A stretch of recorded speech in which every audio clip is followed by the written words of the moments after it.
What's happening here that's not happening anyplace else? I mean, the competitive level starts at 4 years old. Classic rivalry. Hall of Fame type coaches, great personalities. All three schools, though, they changed the game of college football. Florida State Seminole. Miami Hurricanes. Florida Gators. You want to dominate your opponents and you want to get stoned, make sure that you roll up. It's the roll up. It's the vibes. Another beautiful day in the Sunshine State, and I am kicking it with the illest. Larry on CJ, what it do? Man, everything, Irie. Bro, I got a question that I've been meaning to ask for the last 2 weeks. And it just hit me in the head again, right? Okay. Do y'all know which rapper is doing your saying your school? I know I know one. Do y'all know who is saying yours? Saying? What do you mean? Oh, you talking about on the intro clip? Yeah, on the intro, yeah. I have no idea, my guy. What about you, C? I got no clue either. One of them is the game. Now, it's one of y'all Florida two. It's State not Seminole. me. I think it's Florida State Seminole. Yeah. I think he does say Florida State Seminole. That's the game. Yeah, it had to be a game, man. Game the biggest name dropper in the game. Oh yeah. That's what you do. We could have got Rose too, man. That'd been dope. I like the game though. Yeah, the game. Yeah, no, the game. Yeah, he did. I have no idea who's saying Miami Hurricanes. I have no idea who that is. I'm gonna hit my man who actually shout out my boy Michael Mike P, bro. He's on Twitter as Silent X Media.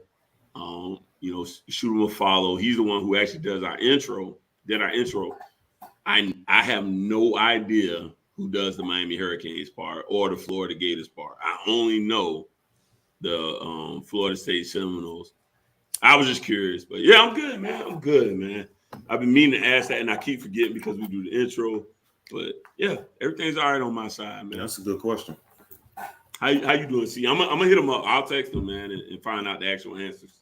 Man, so I had a crazy day, right? So yesterday had a little scare practice with my sixth grader. He had I wasn't over there, but from the description of it, he had went in hard for a decent tackle for a bigger dude, kind of rocked the dude, but he knocked him back as well, and he hit his head pretty hard on the ground or whatnot.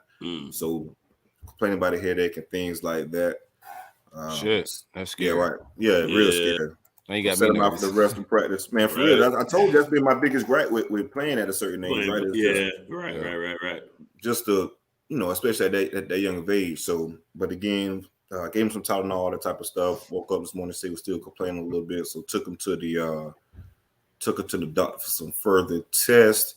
He failed the balance test, but his CT scan came back negative, which is a positive. So no concussion or anything like that. Just want to sit him out. Nice. So they got those results probably like 30 minutes ago. So that's been my day for the most part, just making sure he's good. But yeah, that's the main concern when it comes to, kids playing at that level is that for me, especially all the information we have right now. But just glad that everything came out okay. But it's been a pretty cool day other than that. Dang. Yeah, that's one of my biggest fears right now with all the football, man, is the concussions, the injuries, all of it, man. We just started contact with the tackle. He just got his pass, so we haven't gotten into the deep tackling, but that's gonna come real soon. Just been vibing, man. I said a beautiful day in the Sunshine State, but it's been just the bottom fell out the sky in Orlando up here, man. Hard to get out here in these Orlando streets and do some things, but excited to be podcasting with my guy. Shout out to the early crew, man. Anthony Beck in the building, Chris Carter, Chris Sorley, what it do, my guy? Money Green, what it do? Anthony Johnson. Hey, we giving away them tickets today, my guy. We announcing a little something. Logan. Yes, sir. Logan, what up, homie? Team. Already. I'm still need them Yeezys, bro. Come on, dog. Is that Click Clack Yak Attack? Gators headquarters in the building. Yeah. What up? Yak is I'm gonna tell you what, man. Shout out Yak, man. Yak is just a good soulful brother, man. Just a good vibes type guy. I don't care what team you like. He's just a good vibes type dude, man. Yeah, big shout out to Yak, man. You saw that, Logan, right? Logan said I'm trolling with the backdrop. Ain't nobody said nothing yet. But that's because Photoshop. We won't need to even acknowledge. They can read you right. That's why they ain't said nothing. We won't need no need to acknowledge it. But shout out to all y'all, man. We really appreciate all y'all, bro. For sure, man. Support. Hey, y'all do what y'all keep doing, man. Share this with your friends and family. Put it on your Facebook, Twitter, and just get that love out there. We appreciate it. It's free love, and this love that you guys are showing is genuine. We want to make sure we show it back. That is really important to us. So, shout out to every single one of y'all here, man. Already, man. TGIF. Real quick note. As I was thinking about the damn part 1 and stuff. Again, appreciate everybody who donated to the Jersey Drive, man. It's been dope. Nice. Got one last, I think, closes on Friday. Matter of fact, so if you listen to this Friday show and you want to donate, just hit me up. But again, appreciate everybody who looked out so far. And shout out to I gotta shoot something to the kids, man. Yeah, appreciate it, but just let me know. Shout out to Judge Juno. What's good? Say why 26 degrees not with the network no more? That's a good question, man. Larry Young's at 26 degrees. Go ahead. To be honest with you, man, honestly, our contracts actually expired on it. On the original deal. It's not a beef thing. I'll be 1,000% honest with everyone here. There is a bit of a conflict, but it's nothing nasty. It's nothing like that that's really big. But ultimately, we just kind of felt like the split was best for both parties. So that's just what it is at this point, man. You don't expect a lot of drama or none of that. I'm going to continue to be on 26 degrees, and I'll continue to be on the roll up. It's nothing real heavy, nothing to look into a lot of. And I'll be honest with you. I'll say it. I'll be honest. I think it was a bit of miscommunication, but ultimately what ended up happening is in some of that miscommunication, we decided to go ahead and leave in that moment. But things is cool, man. It's not. Yeah, don't look for like. It's not going to be a bunch of like. Man, it's not that serious, bro. It's not that deep. It's not that deep. One thing we're not going to do is the dramatics, bro. I just like after it's been my vow, and I told these guys ever since even with every time, like we have people leave this network, but it's something about my culture when we leave things, it just gets messy, man. I don't know what it is about us, but we've had dudes leave the network all the time. It's like it's not a big of a deal. Right. Usually it's very quiet. But yeah, it's just natural, bro. It's business. So contract was up. We didn't renew anything. We all moving forward, and we a Florida podcast network. So we'll make an addition as far as the Miami department. We're gonna make an addition. We're just gonna chill, survey the scene, and make an addition what works best for us and our network. And I'll tell you this much right now. If it gets messy on 26 degrees side, know this. We can't get messy from out. We don't. No, I'm talking about from my side. We're business. Side. I know. But we're businessmen, man. So only thing we're gonna do is sit back and just acquire a Miami podcast, and that's it. I'm speaking strictly from the 26 side because I am still a part of that show. If it gets messy from our side, I will depart because I don't want none of that. I look at this as everyone podcast, can eat. Bro. Everyone can do what they want to do, and everyone has the right to grow in their own direction. So, yeah. Don't expect any drama, and if it does turn into drama, I'll depart from 26. That's not what I'm about.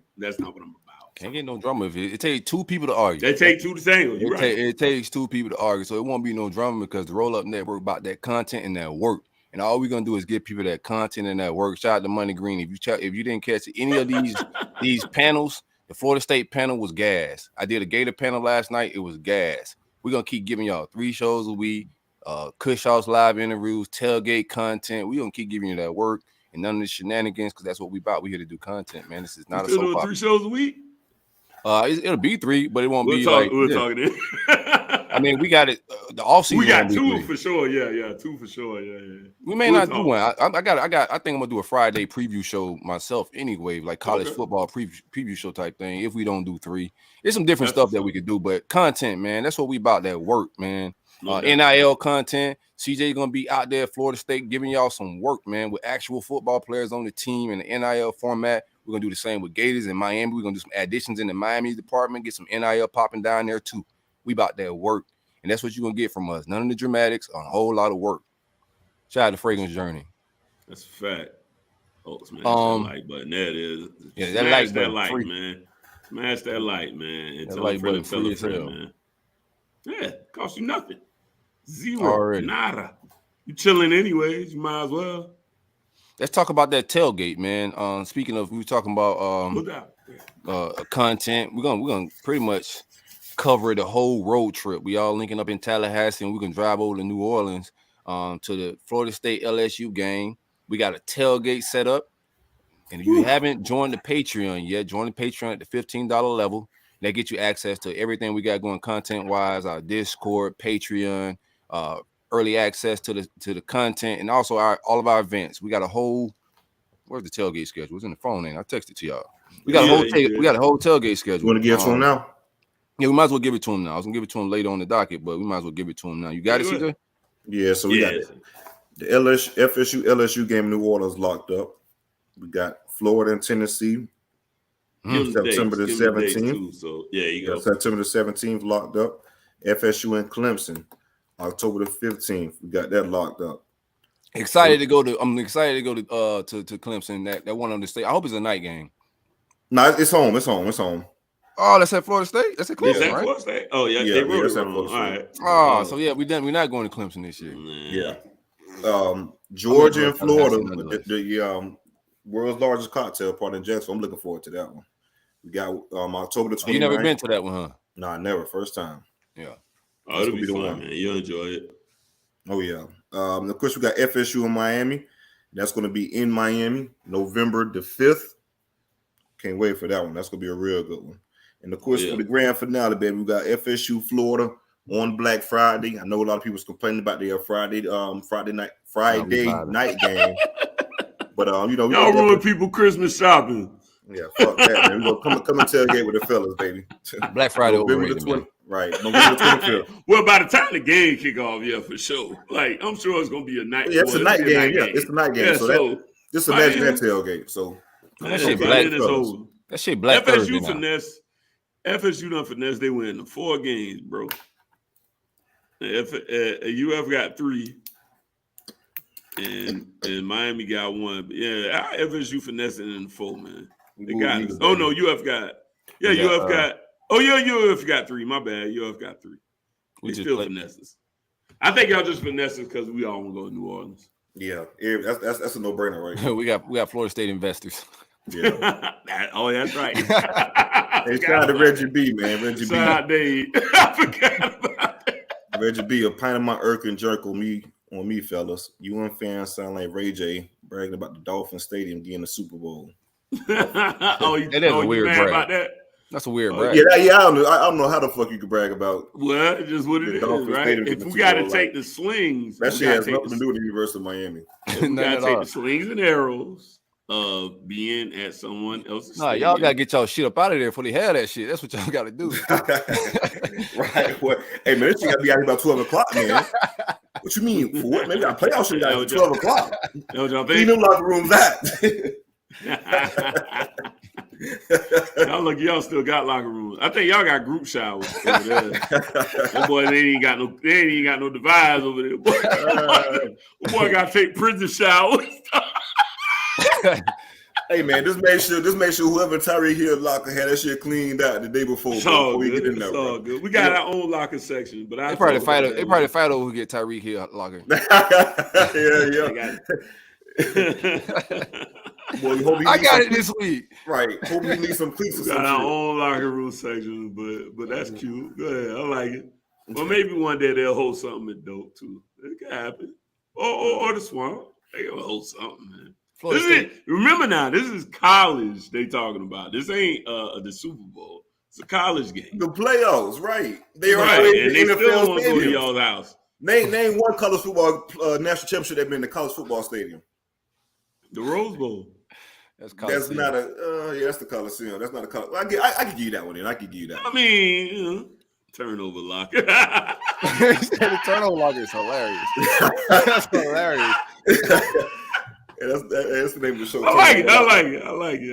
I ain't giving you no shout out, but I like it. No, that's fucking great. Let me get out this chat, man. Hey, you got jokes like that, you ain't got to pay, man. That's good.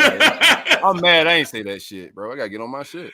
Oh, shit. Turnover block is funny. But yeah, man, Florida State fans, bro, if y'all in New Orleans, we getting a lot of feedback on the timeline, man. Everybody say they pulling up, man. But if you a Gator fan, you a Cane fan, if you in the area, y'all game ain't that day anyway. Pull up, hang out with your roll up fellas and put one in the air.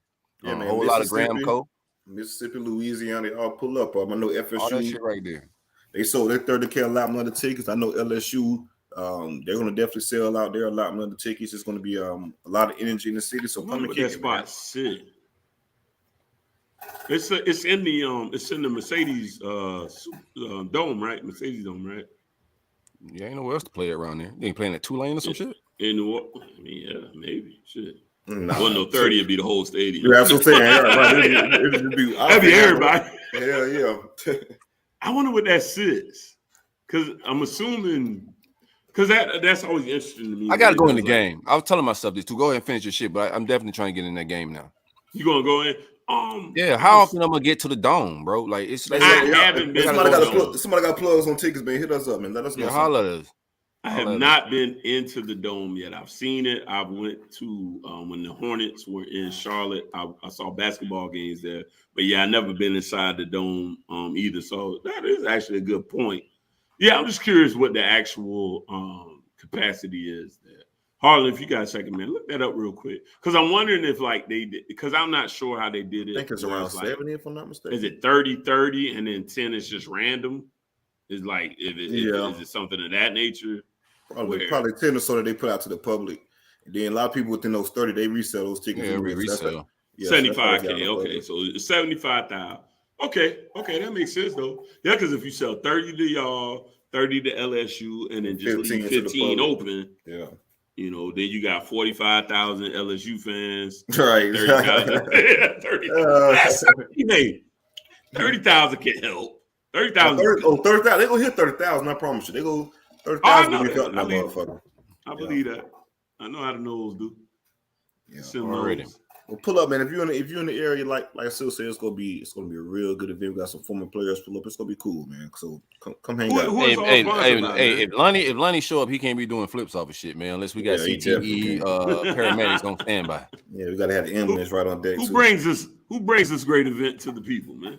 Shout out to the great folks at Graham Co, man. The roll up is brought to you by Graham Co. The tailgates, all the vibes, devices.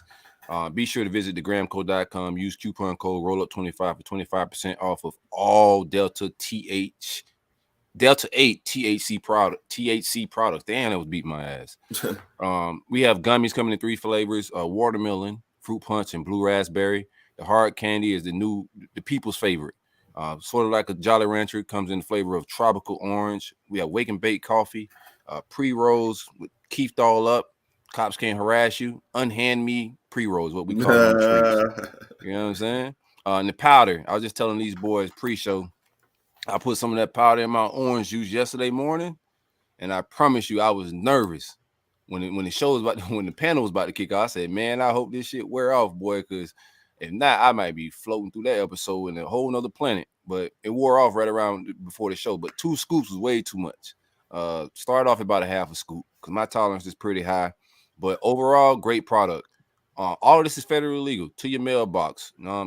Discreet packaging, and also from the seed all the way to packaging, they're the source. They're not outsourcing anybody. You know, the exact product you're getting is not cut by anything that's harmful. Larry Young's not here to do the disclaimer. Must be 21 years or older to purchase. I want to draw this last little point home. We was talking pre-show about it just because, you know, I say it all the time, you know, you get a lot of bang for your buck. Man, like you legit, like these, everything that Graham Co is selling is legit, like legit. So use the coupon code we're using for a percentage off, man. Like you're really coming out on top. Like some of this shit you're getting from Graham Co, man, you're going to a dispensary, you're paying 3-4 times as much. So definitely tap in with Graham Co because you're getting great product for a great price. What you got, Larry? On close us out. Must be 21 years of age or older to order. We gave him the disclaimer twice. That's what you do it. Yeah, it's all Lane good. had to run. Lane had to make a quick run. I'm right Before back though. Before we get into our big three talk and we get our shit going, one of the fans said it showed up late. Why bro got the Seminole backdrop? Don't worry about it. You'll figure it out. Well, you can't see because of the ad, but it's a little got the Spence ad right there, but it's a little bullshit. Nah, I can see it on the other side. Seminoles. Oh, okay. Florida State Seminoles, cuz. I ain't even read the other side. I just saw that and I put my head down and ain't look at the rest. I feel you, man. Nah, just they got a new layout, man. I want to show love. That's our little brother. So we always want to make sure that, you know, it's a family affair above all. So yeah, that's you took the eye out. Man. I didn't take no eye out. Oh, somebody might. There's no eye in that ain't team. how you spell Seminoles? Seminoles, Florida State Seminoles. Hey, you put an E in there, it would have got weird. Wow. It could get a little strange. A shout out to that backdrop. The Larry keep it interesting with his different backdrops, bro. I try, man. I try. And also don't forget our college pick'em for our Patreon. So yeah, that's another reason to sign up for our Patreon. We might as well get this out here now, man. So FSU fans, I want you guys to tap in with us. We're doing for every home game for loyal fans, we got donated some season tickets with the parking pass. So for every home game for FSU, we're going to be doing a giveaway to a Patreon member, $15 level for home games, and it comes with a parking pass as well. So for this Duquesne game, I keep saying Dunkies. For the Duquesne game, really good. I know, right? I was on the street, bro. For this Duquesne game, I don't know where the fuck I get that from either, man. I'm looking at it. It's weird. That's the English language. It's like a hood kid name though on paper. Yeah, it do, don't it? I'll get to apostrophe and that's something there. Well, yeah, that's all that's missing. Yeah, you probably pronounce it if they'd put apostrophe in there. You'd have got that bitch. Oh hell yeah, right off real. Oh yeah, I know what that is. Yeah, for the Duquesne game, we're going to give away some tickets. So if you're a Patreon member at the $15 level, shoot us a DM, and we're just going to do a random raffle in regards to the winner. So yeah, shoot us a DM. Let us know. Just verify that you're a $15 Patreon member along with the DM, and we'll definitely take care of you guys for the Duquesne game next week. Again, it comes with a free parking pass along with one free ticket. So hit us up, and we're going to take care of you guys. Like I said, $15 level, man. Shit, you get a lot. Everything we do, you get bang for your buck. So yes, sir. You already getting your you basically getting your year's worth of Patreon level with this with the one ticket. One ticket, baby, with the pass included. So tap in. Shout out to my man Anthony Johnson, man, who donated them tickets, man. We got the dopest fans in the entire world, man. Yes, just a lot of we get some cushion in the mail. We get all type of shit, man, from these fans, man. But we appreciate it, bro. Most definitely, man. He had hit us up saying that he's in Japan currently, deployed in Japan. He's not going to be able to make it to the game. So why not donate to the roll up and let some people actually get some use with the tickets. And I thought it was a great idea, man. We thought it was a great idea, that, man. Yeah, that's real shit. So y'all, I'd rather be in Okinawa than dope any day of the week, man. Fuck out of here, man. Yeah. I'm up out of here, bro. Yeah, y'all want some tickets? Sounds like a great idea. I ain't gonna lie. Yeah, right. Yeah, like you facing that decision. And remember this too, real quick for you go Silk. Patreon is honestly just to show love regardless. So, if we do this, we love what we do. Absolutely know that. But, hey, listen, show love to those who, help you get through that week, bro. We creators, man. Support the creators. Support artists, man. That's what it's all about, man. You see where if we go. You see where it's going. We upgrading. That's a push house over here. Y'all see where it's going, bro. Like we invest back into this whole thing. So as fans, y'all see, the development and the growth, and that's what we about, man. So we're gonna keep creating dope shit. We still on track to drop the Sanford 3 tonight. Yeah, we'll drop it tonight. Okay, cool. After this episode, let's drop that. Do we? Drop a clip. Do we got the clip ready? Yeah, do we have a new clip? We had a new clip we put out. We'll get it out the Big Three Talk. Yeah, we'll play that clip. I'll get it to Larry and we'll play it out the Big Three Talk. Where y'all at with it, man? Y'all want to start recruiting or camp? Camp is probably more talk. We'll do recruiting at the end. My recruiting talk is just as good as it was. Dead period shit. Ain't a whole lot going on. Yeah, I said dead period. No, I've got a couple recruiting tips, and that's it. We're gonna do it now or after. Let's do it because I don't have nothing for recruiting right now. So let's do camp. Let's get the flow of camp going. Flow, and then we'll wrap it up with recruiting. I just think camp would be more interesting, like flowy conversation. So All right. Good. Who kicking it? I can start it off. Go ahead. I'll go after you. Our camp has been, we still like at the post first scrimmage. AI's been pretty consistent. He had one practice, the last practice where his balls was coming out a little high. Pause. Ain't it be crazy when you don't see it until you say it loud? Like, whoa. No, I seen it on the horizon, but I was kind of stuck, like couldn't find another word, so I had to go with what I had to go with. So he's a little up down in warm-ups, I would say. It takes him a little time to get going, but they say once he gets going, everything's clicking once they get into like 7-on-7s and all that. But he did have some balls coming out high. Receivers is coming along better than it's being reported. Ricky Pearsall is any day from being back. Xavier Henderson's having a good camp. Dejon Reynolds is another guy that's starting to, press for some playing time. Jordan Shorter caught a couple deep passes from Anthony Richardson on some go routes. A lot of people think that's going to be his down the field threat. He in the past, Shorter hasn't been a guy that separated or is a speedster, but he's starting to do a little bit of that. It's not just jump balls, but he's starting to separate for some guys on some deep passes. So he's a guy that could be a deep threat. But I am being told, like, when Ricky Pearsall's out, the offense don't click the same. So they're excited to have him back. He's out of the boot. He's moving around a little bit. So we'll see where we at with it. Shout out my man Edge. What it do, my boy? Edge, hey. $15, man. You get 15 for my man, 15 for the AR. How about that? You say that. Good omens right there. Nah, we'll reduce that. Well, never mind. No, leave it right there. Does he have a number yet?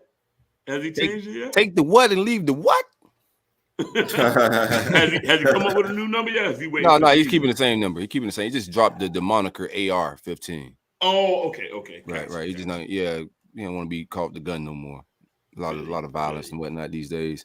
Me personally, I would have kept it, man. We're all getting too soft. Yeah, for sure. Yeah, they love guns, bro. You can't win everyone over. So he's a peaceful guy. I get where he's coming from, but sometimes you just got whatever. Brenton Cox is a guy. He may, some rumors that he's looking very explosive. If he get off to a good start, I know like he's trying to chase that Alex Brown sack record. He has the skill set to do it. He's a speed edge rusher. He's looking real good, man. Had a couple big tackles for loss in the camp. And like the very first few plays, man, and I think they're gonna kind of protect him a little bit because he has had the injury bug a little bit, but he's having a great camp. Jack Miller played okay in the last scrimmage, threw an interception at the end of the night, but played okay. No, that's wrong scrimmage. I'm sorry, looking at the wrong shit right on that one. Jack Miller's out. Max Brown, the backup. That's only funny because he out. Yeah. Jack looked great out there. He's out. Max Brown has looked good in his absence. He is a true freshman, so don't get ahead of yourself. We do not right now. Our quarterback room is thin with Jack Miller out right now. If you all remember, Carlos Del Rio transferred. Jalen Kittner as well is a kid that's injured. So right now, our quarterback room is AR and then the true freshman, Max Brown. I don't know. I don't think Jack Miller's out for an extended period of time, but right now in camp, that's what we're working with. Max Brown had a good camp. I'm hearing that he looks good throwing the ball on the run. Intermediate throws, real strong. Don't have a big arm, but he's accurate with intermediate throws. If AR was to go down and we play him, that'll be the type of offense we have. Intermediate throws, moving the pocket a lot, and a heavy run game. But he's looking capable and a guy that's going to push Jack Miller for snaps, regardless of Jack Miller's injury. Max is going to push him for snaps. I don't know if that's an indictment on Jack Miller or Max, but that's what I'm hearing. Lingard is having a lot of nice runs, a lot of big runs. Trevor Etienne is the same thing, man. I don't know where the carries are going to go. They're saying all these guys could possibly get 100 carries, but Etienne is having a very good camp. And he's pressing right along with the veteran guys. And we know that room is a proven room with Montreal coming from Louisiana. And we've seen what Naquan is capable of. And so for that true freshman to be pressing for snaps like that is very impressive. Ty Bowman caught some. Kyle Ingle is the other quarterback, the walk-on. That's who's behind Max Brown. Ty Bowman, the receiver transfer that came in, is playing out of the slot as well. Caught a couple of nice passes from him going across the middle, doing some things. Caleb Douglas as well at wide receiver. is looking pretty good. Gervon Dexter is eating in the middle. I don't think he plays a lot of defensive end like they kind of hinted in preseason and at media days. He's been doing his thing at defensive tackle. And I'm hearing that defensive tackle room is okay. With the 2 deep, we just got to stay healthy. If guys go down, then they can get a little weird, but we're looking okay at defensive tackle. Tyreek Sapp is living in the backfield, is what I'm hearing. And he's not high on the depth chart, but that defensive end room is full. But Tyreek Sapp is going to get some snaps this fall. And I had him as one of my guys in the spring that was going to be like a name in living rooms in the fall, like towards the end of the season. I think Tyreek Sapp is going to come on and be a big name. Devin Moore is still getting first team reps. Jason Marshall is out right now, still dealing with the hamstring. I think he's going to be fine game 1, but they just want to keep these guys fresh as they can, man. Attrition is going to be big for us, just keeping guys healthy. I've seen the way all these coaches react to injuries is very in a very cautious manner. We'll find out if that's good or bad as the season goes on, right? Scooby Williams is another guy on the defensive side of the ball that's eating, looking real good. One of them Alabama boys. Had a couple strips and fumbles and just living in the backfield is what I'm hearing. Avery Ham having a good camp, regardless of what I'm saying at DB with the young boys. Devin Moore, he's probably gonna start. Jalen Kimber, Dan's guy. Avery Ham, is he Dan's guy? Is Dan like him? No, likes him. Yeah, it was a name he brought up, and I think he got injured last year. Probably Jaden Hill. There you go, Hill. Okay, Jaden Hill. Yeah. I can remember. I know it was a guy. Abraham started coming on towards the end of the season last year. He's a little undersized for what a lot of SEC cornerbacks look like, but I'm hearing he's having a good camp. Also, Jordan Young. I'm not worried about the cornerback position, even if they're young, right? David Moore and Jordan Marshall are going to be 2 young DBs. But, man, the talent level, when you start hearing of a University of Florida true freshman playing DB, you start getting the vibes of Joe Hayden, Janoris Jenkins, Elam, Vernon Hargraves, all the guys that have started at true freshmen at Florida at DB have been killers. So you just know what the capabilities of. So I'm just excited about the cornerback room. Safeties is still a question mark for me. I'm hearing okay things, but I got to see it to believe it, especially out of Trey Dean. Just a whole lot of bark, not a whole lot of bite, man. So I just got to see, the production out of the room before I believe it. But I don't think they're going to get risky with the safety position week 1 going against Utah. They're going to go with veteran guys that got to know what they're going on because you the last result. But it's also is a game to get people exposed, man. You're not going to be able to hide and get no free stats in the early cupcake against Dunkees or some shit like that. You're going to be under the bird's eye view game 1. So if it's missed tackles and a lot of stuff we've seen from the safety room last year, scared to come up and run that alley, right? It's the first time in a long time for y'all, right? Who that? This is the first time in a long time y'all had an opening like that, huh? Yeah, because last time we just had Miami and shit. That wasn't about nothing. Oh, shit. Yeah. Bitch won by 4, but it wasn't nothing. Hey, he said it, bro. He said like, how did I'm just saying, you said it wasn't nothing. Who you say call me for? TJ said. No, I'm just saying.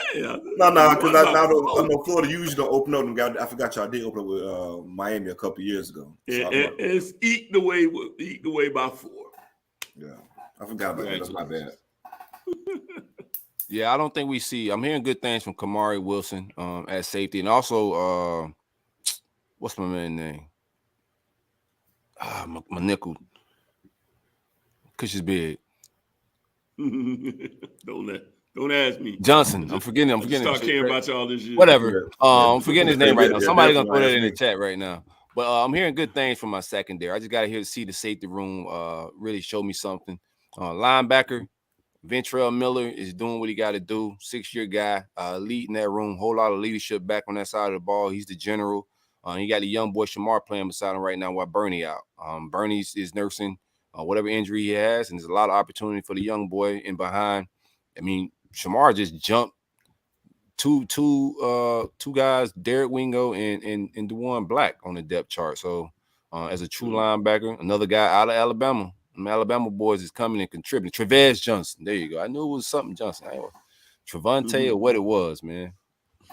Yeah, Trevez Johnson is looking good at the nickel spot as well. Hearing some great things about him. But Yeah, linebacker, I feel real great about Shamar James. Shamar James is going to play game 1. I don't know if he starts right away, but I wouldn't be mad at it, man, because his natural linebacker instincts, he got it. And if he's right beside a guy that know the whole offense, and I like that he's learning in that capacity, because next year he's going to be the man in the room. Just dope shit from my defense side of the ball. Excited to see how Patrick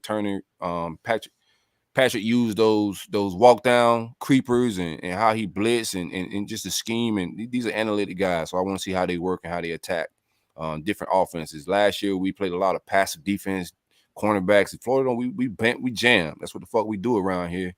You go get the best defensive backs out of the best state that's producing defensive backs to play man-to-man, jam shit, and attack offenses. And we played passive and some bend don't break bullshit the last few years with Grantham. So I'm excited to see an attacking defense and punching people in the mouth at the line of scrimmage. That's the type of shit that we pull up Saturday to see, bro.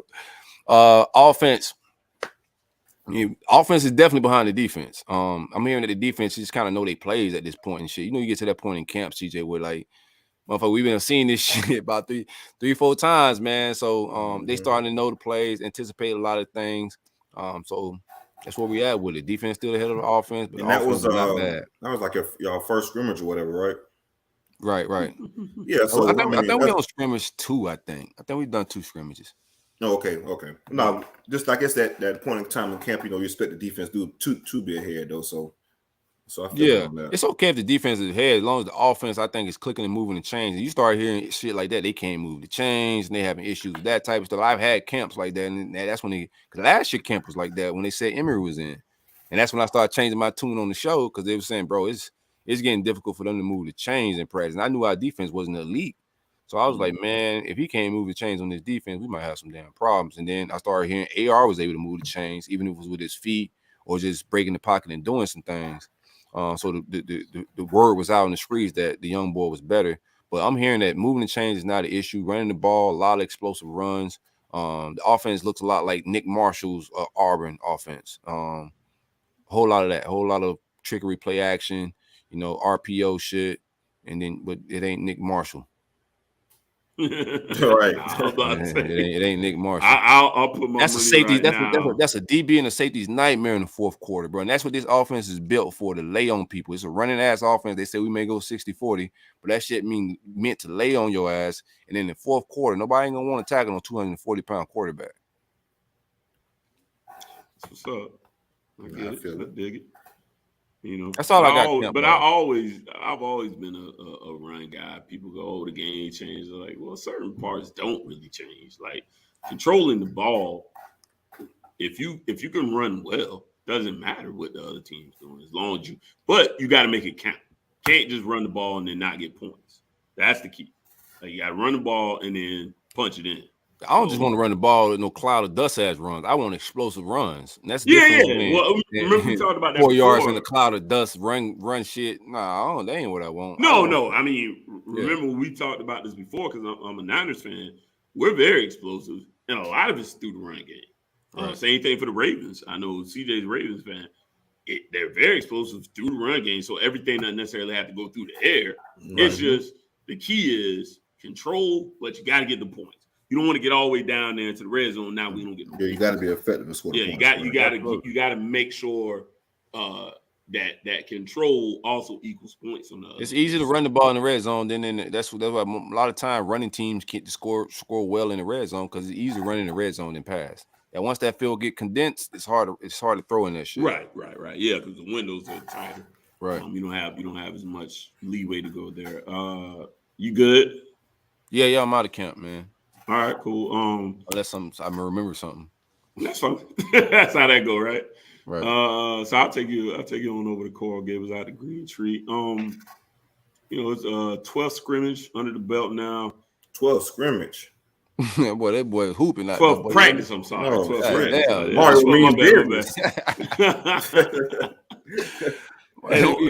If we won scrimmage 12 times, goddamn it, that's what we gonna do. 12 practice. I'm sorry. Was they install shit? They really draw shit in the dirt. Let's go. Let's get it going. Just make the fucking time. That one's under the belt so far. I guess I can kind of run it through position by position. So, nothing to speak on TVD. TVD continues to look impressive. His accuracy is looking really good. A name that does deserve some recognition is Jacari Brown. He is Jacari Brown. I'm sorry, because I'll hear about that. I know Jacari Brown. His accuracy is improving. He's kind of in that mode of AR. He's about the same size, not quite 240 yet, but he could kind of climb to that size. Athletic kind of freak, throws the ball really deep. His accuracy is what needed to improve, but the word lately is he is improving on that. And when we talk about accuracy, a lot of times people don't understand, especially when you're not actually running a scrimmage. A lot of what you're coming up with accuracy is just like throwing into the nets, those little red nets with the squares in it. He struggled with that, but he has improved in that. So looking well there. O-line, same story. I won't regurgitate that again. Standouts continue to be Jalen Rivers is a guy that is making his name early. DJ Scaife, is another guy that a lot of people are really high on, including NFL scouts that got a chance to come out there. He's a guy that can play up and down the line, so he'll provide. He just subs in everywhere. There are times where we played him in the past, the fans kind of beat him up a little bit when he was playing guard. It did honestly seem like, it's kind of weird, he won't be an NFL tackle. He'll be an NFL player, I believe. But it was weird that a guy that is a little bit smaller for an O-line played better at tackle than he did at guard. Something about it felt more natural to him, but he's another guy that's continued to stand out there. Going to running backs, nothing particularly new to speak on there. Don Chaney is starting to look a little more comfortable, looking like he's kind of hitting his stride and getting, starting to trust that knee a little bit. So again, he's my favorite of the bunch. Don't count him out yet. Let's see what Don can do with his opportunities that are going to come in. He's going to get them, I believe. So just kind of hold off on judgment there. Wide receiver, it looks early like right now. Xavier Restrepo continue to shine. He's a bigger guy than I think a lot of people may think. They're saying Xavier's right around that 200 mark. So it's a little shorter, but a little stockier. So he could be a guy that can break some tackles and all. He's impressed well in the slot. It looks like we may end up with Latson and Keyshawn on the outside. There have been reports still of drops. So that got to be more careful than that, man. My God, man. I think we're gonna run that clip a lot this fall, man. Shout out to DK, man. They keep running that clip, man. We ran it with Rambo, and I don't even know. I gotta go back and see his drops in the actual games because he was dropping stuff in camp as well. I'm gonna go back and look at that and see what he actually dropped in the games. Don't remember a lot. I can say that for sure. What's the smoke on offense looking good? What's the smoke on it? Defense is ahead. Defense is definitely ahead. Yeah. As of right now. Van Dyke's look good. Restrepo's look good. Will Mallory was with a red no contact jersey again. I still think that's a tad on the precautionary side still, especially because he's a veteran. Let's see who else. Yeah, that's pretty much up and down. So yeah, he was out again today. Defense, you flip on the other side of the ball. The defense is looking really good. This team is, a word that I'm hearing, and it's always, which take with a grain of salt. Everybody always has the gains and the, such put on 12 pounds of muscle. And everybody does that. But the philosophy has been different with the new staff as far as being more physical during practice.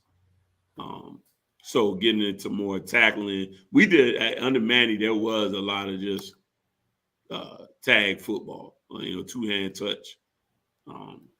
They aren't relying on that as much right now with this new staff. So people gonna get hit, so that everybody understands getting hit and delivering a hit and bringing someone to the ground. But the defense, I've heard everybody's been raving, to be honest with you. Names that pop out in particular would be Akeem Mesidor, the transfer, from West Virginia. He's supposedly up to about 290. And he's just a guy that's explosive and can really play inside and outside. Darrell Jackson or Darrell Jackson, I'm not 100% on that. Another guy, he's the biggest guy on the line at 6'6", 315, 320-ish. Very disruptive. Big guy, just moving people around. A lot of people are asking about, Taylor. Taylor does not look bad, but, he's a sophomore. Leonard Taylor? Yeah, Leonard Taylor. Yes, sir. It doesn't look bad. It's just these older guys are just looking just a little better and pushing them. And that's what you want, competition. Chance Williams is another name that looks like he's taking another step this year. So, he was a 4-star guy out of Jacksonville, played at Oakleaf with Jalen Rivers. He's another guy that looks to be impressing more. One of his biggest problems has been he's got explosion, he's got length, so he's good at like batting passes down, getting in those passing lanes. His bend has probably been one of his bigger issues. He's one of those weight room warriors. He's always throwing around weights. But what I'm hearing now is he's improving on his bend. Jafari Harvey, I'm sorry, is another guy that his motor has been spoken about time and time again.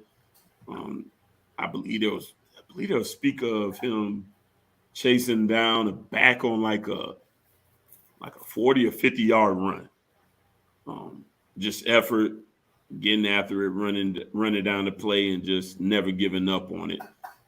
A lot of bodies to be thrown in there, man. Harrison Hunt looking good. Liechtenstein.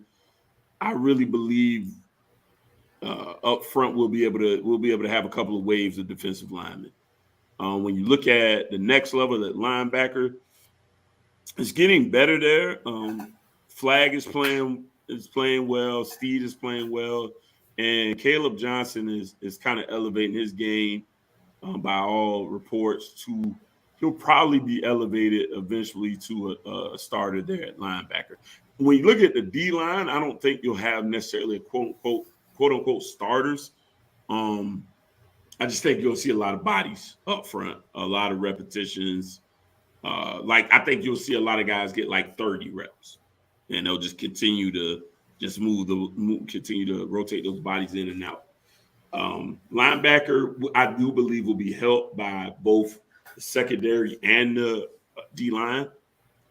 So, but it does appear to be elevated some, and I think a lot of that is some of the young talent that's coming in. But Saint is still a guy that's running sideline to sideline well. Chase Smith is another guy that a lot of Canes fans are really high on. He has a lot of athletic tools. He was hurt, had surgery. He's back out there now. He'll definitely get into games. Those two guys, I think, give us the best range, sideline to sideline. You get some length there as well as far as guys that can get into some passing lanes. But they have a little bit of ways to go. Obviously, the Saints being freshman and Young coming off his freshman year and an injury. But it is looking better there. And when we spoke earlier, we asked about like our problem areas. I'm feeling better a lot about linebackers. Still some concerns at wide receiver. I won't sugarcoat that. I still feel like somebody still got to step up. I don't know who it's going to be. I think you got a lot of guys with talent that could take it there. a Romello Brinson type guy could take it there. Even a Michael Redding could maybe elevate his game and make it uncomfortable for people ahead of him. So that would be my position now at this point where I would express more concern. Moving into the secondary, DJ Ivy again is just – it's the same song for DJ Ivy, right? DJ Ivy is – when you look at him, he's a creative player cornerback. Year after year, we hear how well DJ Ivy is doing in camp. So the key is DJ Ivy going to put it all together on the field this year? Yet to be seen. One thing I like with Steele is there's a lot of cross training. Guys are getting to move around. We've put Corey Couch, who I think is our best cover guy. He's moved outside, moved him inside to the nickel. Same thing for Tyreek Stevenson. He's moved in, plays star a good bit. Also will move outside completely on the outside there. Daryl Porter has moved around both ways as well. Steele seems to be very excited about that group. So I'm encouraged there as well. And of course, safety. I just think we have one of the better safety groups in the country. James Williams is going to give you a ton of versatility. His name still is ringing bells. Cam Kitchens is probably the one that's coaching-wise getting the most praise as just that other coach on the field. Quarterback, super intuitive on the field, understands what's coming up, which was always, a feather in his cap. Always been that case for Cam. So Cam Kitchens and like I said, James also with his range, his size, it provides a lot. What is feather in the cap? Like, what is that? Like, what coach? Feather in the cap? It's like a notch in the belt. Yeah, same type deal. Like, yeah, but it comes from somewhere. Now that I don't know, bro. It might be racist. It might be. Harlan, see if that's racist. I usually know these type of things. No, I just bullshit. I just like feather in his cap. Like, yeah, it does. Like, you find out, you're like, where does shit come from? Times. Oh, yeah. Goddamn. But nonetheless, go ahead. Yeah, no doubt. And then when you look at a guy like Avante, who he's a bit of a mixture of both. He's honestly kind of the perfect world of those two safeties. A lot of physical gifts, but also knows the game. I mean, his jumping ability, his reaction time. Hard to say it comes from Yankee Doodle. Yankee Doodle. I can see it. And that sounds racist. We got to do some research. Yankee Doodle I don't know, man. We're going to find out. But, so the safety room is in good hands. Again, defense is ahead right now. And I guess to close out, just, one thing I'll say it's been reiterated through my clip that's going around where I say I hate when wide receivers can't catch. And the coach.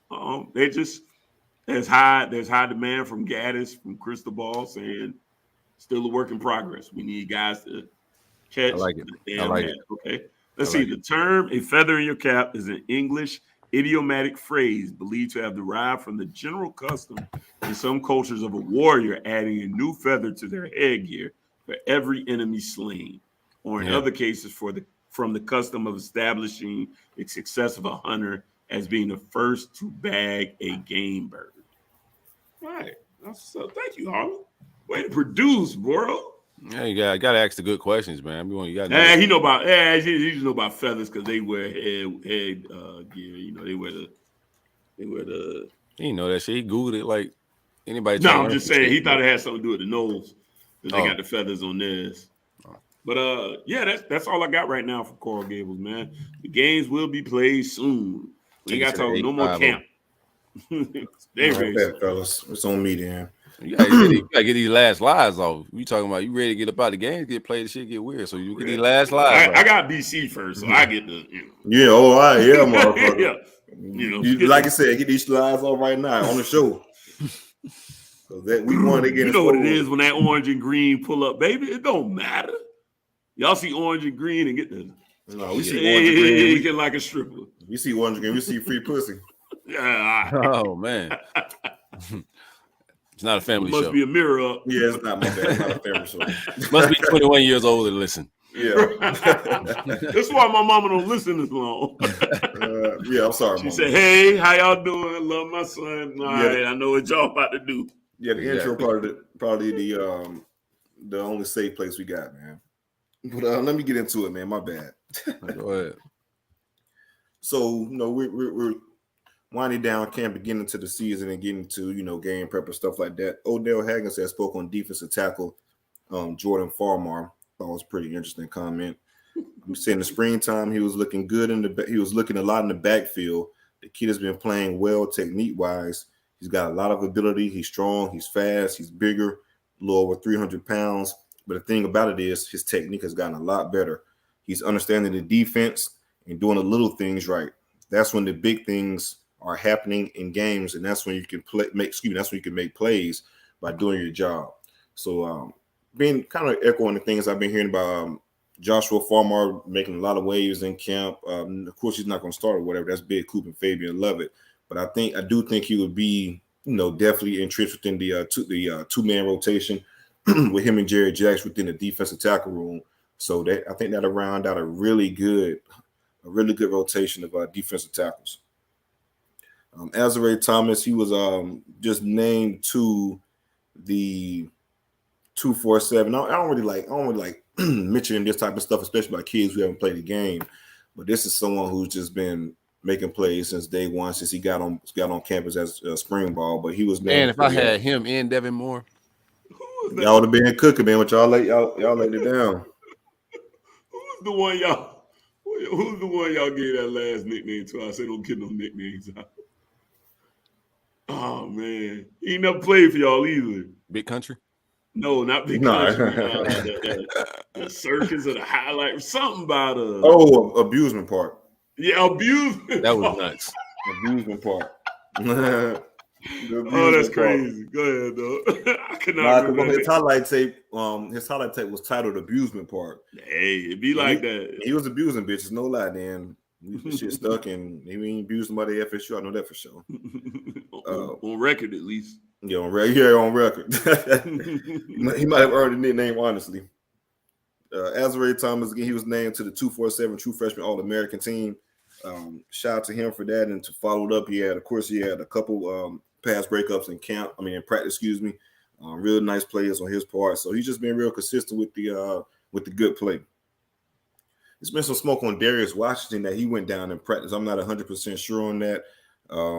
Haven't heard from a source on that, but just on smoke on that. So I want to throw that out there as a possibility. I know he's been working back on from an injury that he suffered in the spring, and to have another injury, that'd be pretty detrimental for him. So hopefully get some clarification on that moving forward in regards to Darius Washington and a possible injury. Thursday's practice was shorter and less physical. Like I said, we're kind of winding down camp. Pretty much is kind of installation for Duquesne and setting the depth chart and getting ready for game week because, we had that week 0 game instead of, the original week 1 game. So as we wind down camp, Akeem Dent and Ronaldo Green had a really good practice, a couple of pass breakups. 5-6-1 really out here a little bit, man. Shout out to the crib. Oh yeah, man. I'm telling you, Dent, the development of Dent, man, has been night and day, man. He was struggling a little bit early in his career, man. That's another thing I preach about all the time. A lot of people, kind of rush, these kids and playing and rush the development. Dent was a highly rated kid. We're looking for saviors, bro. Exactly. That's the thing. Looking for saviors. We've been at that point within the big three, though, I guess, because, we got programs like Georgia, Bama, now they let the process play out because they don't need saviors. So we get one of those guys that stands out in those rankings. We're like, okay, bam, come in day one and do your thing. And a lot of times that's not the case. They develop at different paces. So Akeem has been developing really well, man. So I really like our secondary to round out with Duke Cooper, Akeem Dent, Jamie Robinson, Ronaldo Green. That'll be a pretty solid starting four for the secondary. And we spoke about the ticket also as far as what we're doing for the FSU giveaway. So just wanted to reiterate that if you're a Patreon member at the $15 level, shoot us a DM. We're gonna do a raffle for it, and we'll probably announce it. Maybe we'll do it for the Tuesday show, Tuesday live show, the Wednesday morning show. Give you guys time enough, of course, to get your preparation together. Let's do a Friday show. How far y'all out? See, we do the Friday show, then we let them know that Friday. Then you try to have to make the plans go that within one day. We gotta let them know next show. Yeah. So we'll do we'll let them know Sunday, Wednesday show. We'll do probably Sunday show, man. If y'all want some free tickets, man, hit our DMs, bro. Right, simple as that. That simple. Yeah. And then if there's only one person into that bitch, then surprise, motherfucker, you won. Right, you won them bitches. Right, free parking pass. You pulling up. So we'll do Sunday show. So give you guys that week in advance to get your affairs in order. Right. Shout out to Derwin James, man. He just recently got a new contract and became the highest paid safety in NFL history. So shout out to Derwin. I'm gonna put up the contract real quick. Things like $70 million, if I'm not mistaken. Man, Harlan ain't got that shit on deck. That's crazy. Right, my dog Harlan supposed to be on top of it. He's slipping. I thought he had that Durin shit already in his personal camera. That shit. He probably framed that bitch. Here it is. So he signed for a four-year extension, rather, on average 19.1 per year, man, including 42 guaranteed. So shout out to Derwin, man. Almost getting 20 a year is crazy money for a safety. So shout out to them guys. We do pro contracts now. We do. He's a Noel, ain't it? Okay, I ain't know. I mean, I know you ain't got too many cans getting no type of contract these days, so I understand it. You feel me? Them boys who got them contracts by gone, so I feel it. Yeah. But that's all I got for camp talk, stuff like that. If you want to move on recruiting, it's up to you. I don't got nothing for recruiting. You can go right on in there. That's a nice contract, man. Shout out to Derwin James, man. Man. If he can stay healthy, man, the sky's the limit. Yeah. So whatever. He clearly can't stay healthy. That's one thing about him. But that's what I like even more about this contract. He can't stay healthy. He gonna get paid anyway. I was gonna ask y'all last show. We never got to it. Before we get into recruiting talk, freshmen most likely to make an impact. Freshman or red shirt freshman. Motherfucker, I just named him. Azariah. That's that guy, man. I'm gonna go off the rail. I've been singing the praise of Devin Moore and Shamar. I'm gonna see if I could think of somebody else. We got some young boys making some noise out there. Man, what's his name? My guy went down, and it's with a significant injury. It would have been Trevante Citizen. And I'll be honest with you. Obviously, I didn't wish injury on the young man.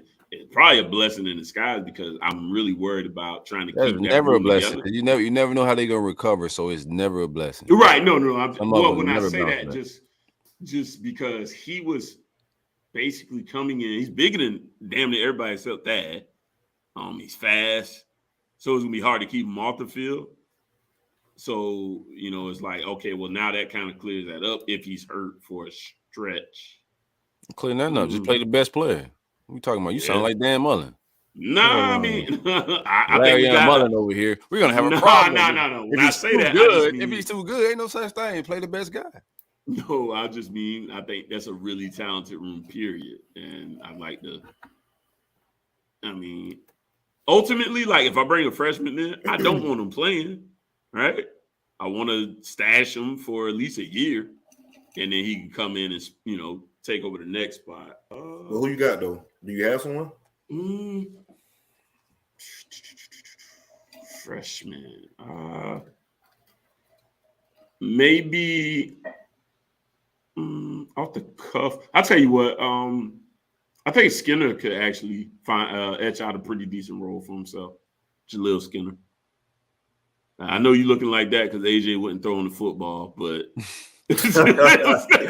once he wouldn't be a no, AJ wasn't throwing the football. But Jaleel Skinner, I think actually could be an impact guy.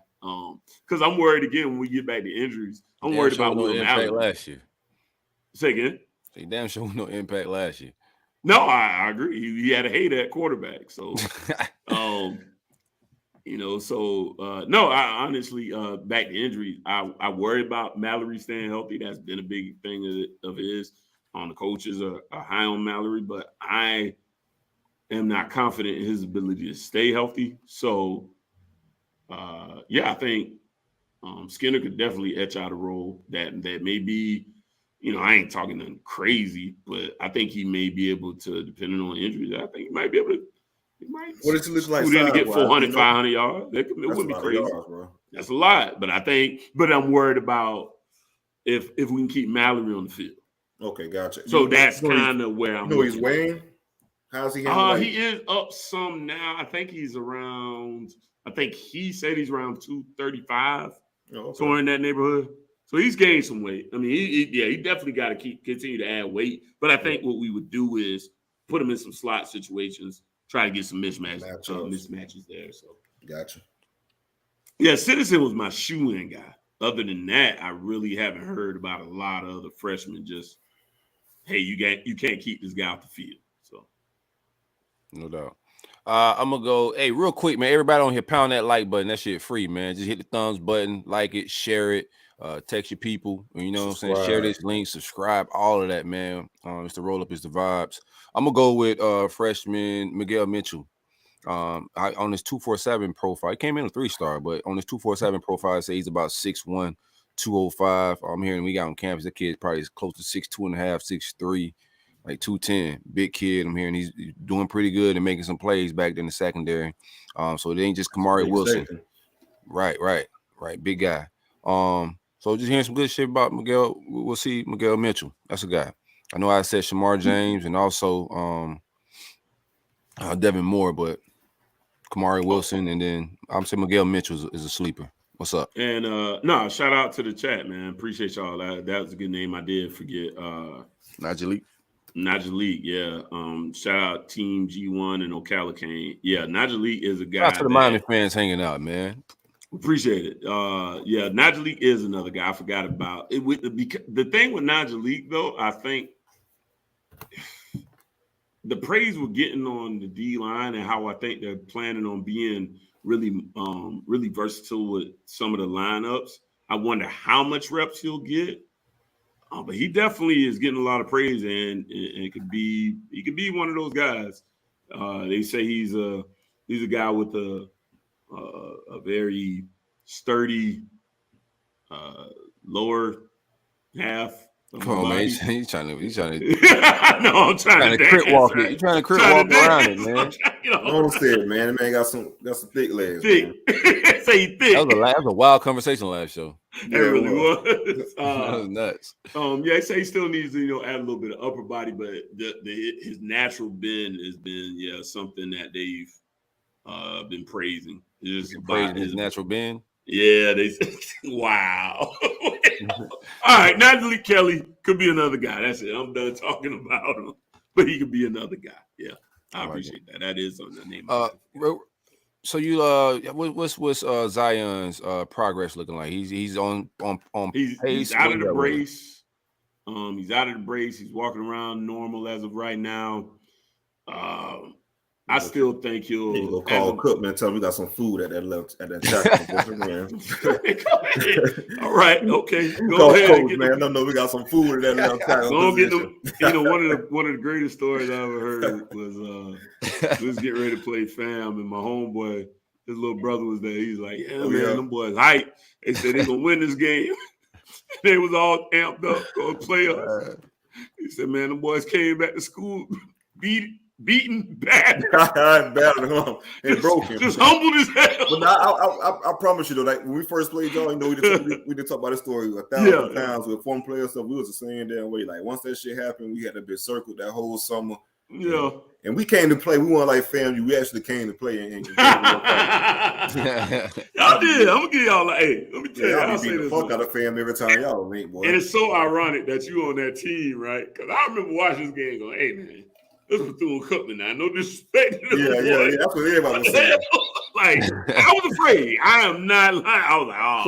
So imagine the Cookman, like the students at Cookman. On the sidelines, right? Oh, yeah, man, Twitter was jumping. Oh, these boys, man, they can do it. These boys look good. Like that type of shit.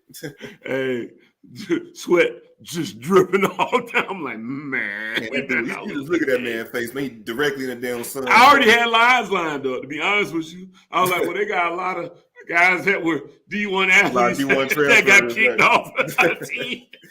Which I think y'all have, like, we have some transfers. 3 Miami guys. Yeah.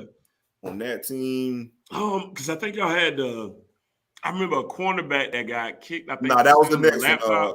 Yeah, that was the next year. That was afterwards. Okay. Well, I don't know what. But we had some transfers though. We had some transfers. Yeah, so I was ready to lie, but I didn't want to lie. Yeah, that was that was a scary moment, man, in Hurricanes history, man. Yeah. What the hell we talking about? He said he calling them people, man. Tell them y'all got some food. Who y'all got playing? Who y'all got playing? John Campbell is in Zion spot. I'm hearing Campbell, Rivers. That man, I'm telling you, they got me geeked about this whole line. Like they really don't. The way they talk about it, they just got a lot of guys up front. So right.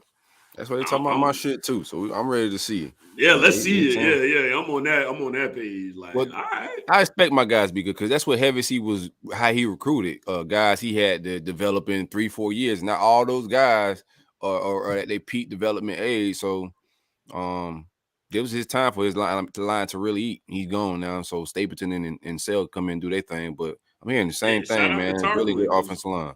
Yeah, he was a guy that I definitely was going to be like, yeah, y'all took him from us, but he ain't done shit. Because there was another one y'all took from us that same year. I can't remember his name now, but to hear that Tarquin was going to be a starter, I'm like, oh, okay, cool, awesome, man. He actually did pan out, at least for a starter. You know, there's a few guys from the offense line. We I think Richie Leonard was one we was in the I remember two from that class that y'all flipped from us. Class. Oh, yeah, Tarquin. Yeah, Tarquin was a flip, and there was another guy that was a flip from the same class. He may not even be with y'all no more. But I do remember they were actually Hurricanes commits that ended up flipping to Florida. I don't remember the other guy's name, though. Tarquin, I don't know. Maybe it's because his name kind of sounds like Tarpon. Yeah. And maybe I think of the big-ass fish, so I always remembered that about him. Right. Pound that like button. If y'all got any super chat questions, I do want we'll get into that later. Some other question I seen in there. Real quick, let's get into recruiting. Ain't a whole lot going on. It's dead period, but it's still some smoke out there. Isaiah Walker's that ended up at he ended up Central Florida, right? I don't know where yet. No, he ain't nowhere right now. Anyway, I think the conversation on the comments down there a little behind us. But recruiting, what kind of smoke you got going on? You got anything cooking, CJ? Yeah, a couple y'all done? Are y'all packing y'all bags and calling the summer? Or y'all got a second wave? We still working. We got a real second wave. Y'all got a real second wave? A real second wave. Is it a heat wave or like what is it? It might be a little. In the wave pool where the wave first started going. When they first crank it up, and the kids can still be in there. Yeah, the kids still be in there. But once that bitch get humpy, you feel me? Then we go get to that point. So the NCAA is allowing recruits to be at these neutral site games, right? So Hakeem Williams, he's going to be making it out to the LSU game. Pretty big development in his recruitment as he was on campus at the end of July for a couple of days. So to have him have the staff bring him out for that game also, that's going to be pretty big. Should be a good. Pull up, boy. Come on up to the tailgate, dog. Oh yeah, that's what we're working on, man. It's when we need the what's it called, the Webby clip ready on hand. Finna go in. That's right. Well, I got in the chamber already. I got that bitch in the chamber. So as soon as we do it, pull up to New Orleans. That's exactly what I tweet. Well, if y'all don't, that's exactly what I'm gonna tweet. What's gonna be so fun? Well, yeah, people either way, we're gonna see that motherfucker, man. One way up, right? Yeah. It's gonna see one way or the other. Either the positive or the negative. Well, I guess it's about you looking for the positive or the negative too. Be a positive for you guys. But yeah, he's putting up for the game. Again, he was on campus for the end of July, and that visit went really well. Like I think that visit kind of turned the tide a little bit within the momentum FSU had with him. So he's set up this visit to come to the LSU game, and he did also announce following that visit he's going to make his commitment on September the 23rd. Like a month away. A lot can happen within that month. So to get him on campus, not on campus, rather, but to get him on a visit, technically. Y'all flying them out to New Orleans. Yeah, congrats. Hey, you gotta do what you gotta do, right? I go to New Orleans. Y'all gonna pay? Sure, why not? I never been there. But in all seriousness, I like y'all in this recruitment. I really do think it's gonna come down to the product on the field. So they can bang it out. What's gonna matter, I think, with Hakeem. Dugan's finna fumble this shit, man. Watch Juco go across the finish line, man. He got a new engine, man. I got new the dog back up. Double back. The dog back up. My dog got new engine. Fresh coat of candy on that thing. Fresh coat, new engine. You feel me? They discontinued the Challenger and the Charger. Yeah, so we bring That's what I thought that boy was in now. I thought that boy riding around that, No, in a bubble, bro. We gonna see if the tires working. If we got fresh tires on the motherfucker, let's go ride with it not. He in the bubble. He ain't even the bubble shade in the bubble Crown Vic. What? My dog get his box, man. He's working on it day by day, baby. Got the engine going, got the paint going. Go put the tires on that bitch in a couple of days. Okay. We in the shop, baby. We in the shop. Glad to see the dunk back out of retirement on the roll up, bro. I appreciate that. That's exciting news, man. That's market wide receiver in the state. He better put that bitch on the back of the tow truck wherever he taking. He can't drive that thing across state, Larry. Not yet. Not yet. It looks in the shop. It's still in the shop. It look good. Clean though. I keep it clean though. But I keep it clean though. Jaden Jones says his official visit for the Clemson game. The junior college defensive end commit. The number 3 Juco player in the nation. He sits in at around 6'6", rather 240 pounds. So he did go ahead and set his official visit up for the Clemson game. And that's all I got, fellas. Got to keep him in the fold. I think the staff did a really good job of getting on him early prior to he actually played games for the junior college because he redshirted last year. And I want to give a shout out to Bartow, man, Ryan Bartow. He did a great job of scouting this kid and doing some dirt and digging and finding his gym and getting ahead of the game because he's ranked the number 3 player in the country now, number 1 Juco D in the nation. I'm pretty sure a lot more offers going to be coming in. So to get on that early is great, and you just got to hold on to the commitment. So shout out to Ryan Bartow, man, for finding that gym. And that's all I got. Shout out to Bartow, man. He keeping the shoes clean? Keeping the shoes clean, baby. Got some new shoes on deck. Fuck out of here. He got new shoes in the dunk out. One of them boys looking brand new, ain't it? Brand new. I got to see them shoes. The dunk, I believe the dunk. I know older gentlemen in their shoes, whatever, them hold to a wedding. I think my boy seen the timeline, man. He saw the timeline. Yeah. Okay, I gotta see it though. I know old heads in them sneakers, man. Canes 1989. What it do, man? We hanging out a little bit. Tamarion Parker. I'm in my recruiting a little bit. I ain't got a whole lot. Yeah, so my man. I do think we got some smoke. I think we're gonna get at least. I got 1 or 2 more in my cup. You know what I'm saying? I think we get before signing day and slide ahead of Miami here. We'll see what's up. We'll see if I'm right or wrong. But I mentioned Tamarion Parker. He decommitted from Penn State a little while ago. He's a guy I think we get landing in the trenches. Wouldn't be surprised if he popped before the season get kicked off. I'm not sure how fast that flip will be, but I feel good in his recruitment. Our defensive line recruitment is crazy and full. But there's no cap on it. Like the numbers could go crazy this year. You can oversign, do whatever with it. So stockpile and I think we need the depth, bro. So if these guys come in, obviously Billy is letting the young boys play right away, and you could use that as a recruiting. Like, look, we got true freshmen playing game 1 in Utah. You take that shit on the trail.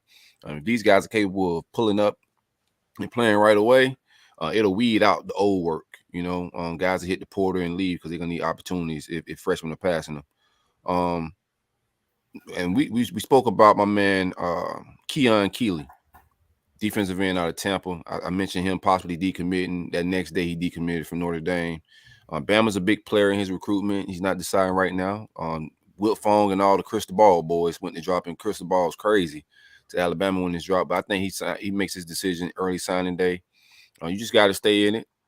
See if you get some more of them Tampa boys, some of these Florida boys getting his ear. But 9 times out of 10, when you're trying to get these 5-stars, it usually takes a couple years of, relationships to land these guys. Those are different to pull up with. The pressure's a little bit different. The recruiting aggression from Bama and the big dogs is a little different with them guys. So it's a little bit difficult to win those battles. But nonetheless, us, Georgia, I think he's visiting Ohio State as well. Penn State, I think he's visiting. He's going to take his visits, but apparently a lot of people think he's heading to Bama right now. That's all I got in recruiting. I just think we get a couple more to pop here. Dijon still out there. Shout out to Dijon Johnson. He was on Varsity's podcast this week. If y'all haven't checked that out, go check that out. Fire episode. He talked about who was contacting him the most. which school. He didn't want to give a leader, but he said he had one. Go check that out. Varsity, roll up. Them boys is hot right now. Young goats, man. CJ and Curtis is out there cooking. Shout out to them boys, man. They doing that. I ain't checked that one out yet. I checked out the Impimble one. That was a good one, man. This was real good. Is it? I'm gonna check it out, man. He definitely said that whole, that Florida Miami quote got definitely taken out of context. So, y'all breathe easy, but y'all could have got that if y'all listen to the varsity. So y'all make sure y'all go over there and support the varsity. Yeah, they get, clippings are always going to be clicks, right? So, yeah, hear directly from the source. He didn't give up a lot, but he ain't really doing interviews right now. Yeah, he's not really like talking to people right now. So for them boys to get that interview, Sports Illustrated and other publications are writing articles around that episode, man. So just more great content, man. Like I said from the beginning of the show, that's what we do. We pumping out content. Shit, nobody else pumping out. That's what we're here for. You heard? Shenanigans. You feel me? You heard? Fuck y'all talking about. And they got some money on deck too. It's gonna be some big money on that on the Varsity show in a little bit. So you know what I'm saying? You feel me? What I'm saying? That's what the new NY guys say. Fuck is smell me, CJ. It's gonna be some money. It's gonna be some money on there in a little bit. Whole lot of money in this mother. Oh, yeah. A whole lot of money, man. Yeah, I like putting that shit on over there at Varsity, man. Oh, that sounds terrible. Yeah, that shit almost cost us some money too. All right, AB, you ought to pay. Right. Don't do that, man. Yeah, I woke up the next morning seeing that text from Harlan, like, man, AB about to get all our bread. I'm like, what you fuck me for? Right. I don't know over that shit. What are you talking about? What do you say fuck me for? I'm showing love. Only thing we got really in latest in recruiting news, Spencer Fano, out of Provo, Utah. He is. Oh no! Out of well.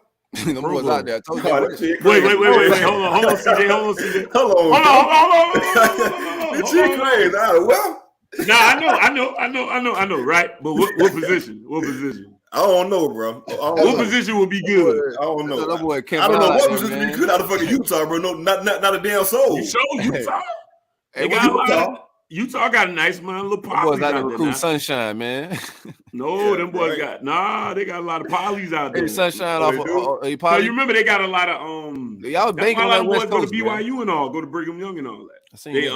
I thought they went West Coast, so that's the actual Utah they get because that's that's why a lot of them go to Brigham Young because BYU is it's a big Polynesian community. So a lot of them are Mormon. I thought I was going to California for that. Okay, I got it. But yeah, that's why Manti Te'o, I was looking at them. I ain't seen that doc yet, but Manti Te'o, that was one where you was looking at them because he's Mormon as well. So this dude looks to be. That's how you got catfish. The motherfucker won't get on damn cheeks, bro. Isn't Notre Dame like Catholic? Yeah, Notre Dame is Notre Dame is a Catholic. I don't, traditionally, but I know BYU. No, that Utah definitely threw me off. I ain't gonna lie. BYU literally got rules like no caffeine, no sex. That's a part of their rules. Yeah, they gotta do some. They got a dry hump or some shit like that, bro. I'm out of there. Okay. Do you know they do something called soaking? Y'all ever heard of that? That's what it is. Soaking. That's what it is. That's where you just leave it in. You no friction, no. You can't move. You just insert. Ain't nobody in this world that disciplined.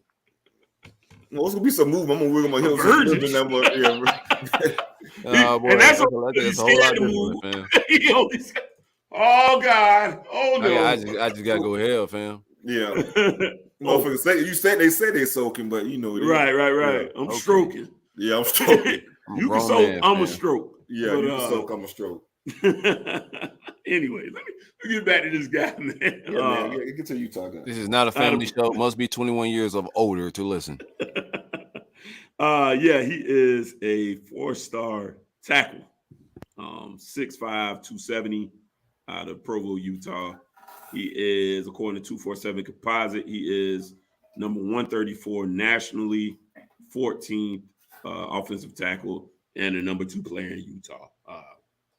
They got a bitch. Right. They got a bitch ready higher than that. You're right. Who's number one? That's a good question. Who's the number 1 player in Utah? I got to go find who that is. He probably another lineman though. Yeah, probably. But yeah, he's a guy that they're trying to turn the heat up on a little bit. See if they can get a visit out of him. He's going to do an Oregon visit. His relationship started with Oregon with Mirabal and Cristobal there, but he's still in touch with Lanning and the crew over there. Right now, his early Cristobal is not a lot of predictions. It's only 2 predictions in right now. It is actually BYU, ironically enough. And yeah, so we're battling Utah, Michigan, Oregon, and BYU are kind of his top schools as of this particular moment. So that's just a new name on the board to look, see it, if they could turn up the heat and see if they can get this guy in there. We're still in it with Samson Okunlola. So we'll see. There's a national take out there, like on Brian Kelly and the way he's recruiting right now at LSU. Where they're saying that Brian Kelly, they're saying that the footprint he's doing and recruiting on the national, like he's still at Notre Dame, and not recruiting at home is going to come back and bite him in the ass real soon because he's not building the relationships and he's still he's recruiting LSU in a non-traditional way in the national in the national way like it's Notre Dame. People think that's going to bite him. You don't have that same type of feeling like about like Miami's traction in Florida right now and how Mario's who had Miami ties, who had Southeast ties. So it's not like none of these kids don't know him down here. He had relationships down here before he was already recruiting here. That's why I'm confused at why he's like connecting more on the West Coast than he is down here because he recruited in the Southeast a long time. Mm-hmm. No, I agree. I'm a little. I won't say concerned. I am a little kind of like a little bit thrown off my square. Some from his mouth, he still has a lot of relationships to establish or reestablish or strengthen because part of what he was doing in Oregon, he understood like it's tough to get these kids to come from Miami to Oregon. You can get a couple of them, but he's going to eat way more in California than he was going to get guys to come all the way from Miami. And that's one reason that I said that I expect next year to be a much more Florida-heavy class. I wouldn't get concerned yet. I do like the parallel you drew up there. I think it's a tad bit different, though, because Louisiana just doesn't lose their top guys, period. And typically when they do, it's Alabama. I remember years ago when Texas used to get in their backyard and dig around a lot. But South Florida especially has been Brian's being lazy. He's just going to get the kids he already got relationships with. Instead of reestablishing himself as traditionally what LSU does, he's just still doing his same footprint of the guys he already had relations and bucking the trend. You're right. And what I'm saying I think is different is I think that the Louisiana kids are a layup. If LSU shows them interest and they're a top Louisiana prospect, they just tend to go. Miami has a lot of ground to make up in reestablishing different type of kids. Yes, different. Yeah, the culture is different. Type of kids. Louisiana kids just go to LSU. If they're the best of the best, they rarely they don't matter what LSU does, right? Like with South Florida, traditionally us and Florida have been in there. Then you got the national brand. In there now. Yeah. Ohio State gets in there good. And then our kids, they got a different mindset than Louisiana kids. The Louisiana kids, bro, like they kind of like Georgia kids too. It's just a different thing. Billy locking this shit up, but it used to be for sale. But no, that's more so a slander. You're doing well the way you're supposed to do well. That is more so a slander on Kelly though, because them shits are layups, man. If you just that's the difference to me. I think LSU. I think Louisiana kids are just. If they're the top Louisiana kid, that's a layup. That's LSU. They just go there. Yeah. So yeah, like I say, you only really fight. You get good players too, though. Yeah, and they're good.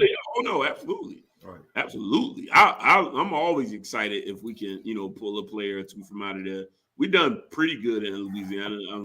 We had a lot of guys that didn't quite pan out, and maybe that was just coaching not developing them. But we've had some small successes out of Louisiana here and there. Yeah, it's hard to miss Louisiana. Like, be real with you. Like, the hit rate in Louisiana is high. It's hard to get them, but once they get on campus, like, usually them kids be pretty successful. It's just real competitive football, and them dudes are just built different, man. They players. Right. And then, our latest one obviously would be Citizen, who, again, like every outlet that has access to Miami was like, yo, this kid's going to play this year, period. So we still don't have an update on his injury to know exactly how long he's going to be out. Mario only told us at this point a significant time. But no, that is a good point. I like that point there. But I think when it comes to these South Florida kids, especially, it's just going to have to be some reestablishing and a little more show and prove. I mean, LSU, what did LSU do last year? You got the whole state is just, I think, like South Florida is just overblown now. Like the whole state is so talent rich, man. Like to be real, the I-4 quarter is probably more talented than South Florida this year, man. Pound for pound, lineman. You look at the wide variety from DB to wide receiver. Along that I-4, you get everything you need. Trenches. So like the whole state, man, even in the Panhandle, Jacksonville, the state is just loaded. So just getting guys in this state, the top guys, you're gonna do all right. Just banging on South Florida is a different animal. Right. The mentality here in South Florida is just different, bro. And it's you get a kid mindset is really on like the bag, bro. Like business. I ain't on no the crib and all that shit. It's on business. That's what they standing on in South Florida when it comes to this football shit. This is real. Harlan said showing love while Larry scream and turn that shit off. Y'all ready to do hot takes? Where y'all at with it? Yeah, man. Let's break it up. Let's break up the show a little bit. Hell yeah. Do some hot takes. I gotta take a nap. TGIF. Happy Friday. Happy direct deposit day to everybody that's listening on the podcast. Shout out to the YouTube live watchers. Pound that like button, man. Show us a lot of love. Subscribe, all of that. It don't cost nothing to hit like, man. It's like, free. Subscribe, and share, baby. Yeah, pound every button you ever see, man. Just pound it. It don't cost nothing to show love, man.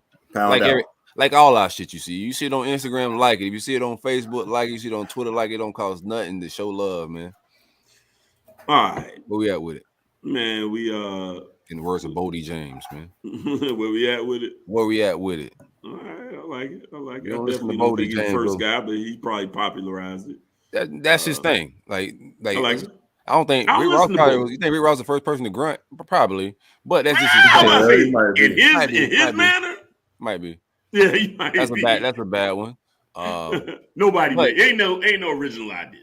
It just There's plenty of other light flickers, but Wayne made it iconic, right? Twist, right? Yeah. But check out Bodie James if you don't listen to him.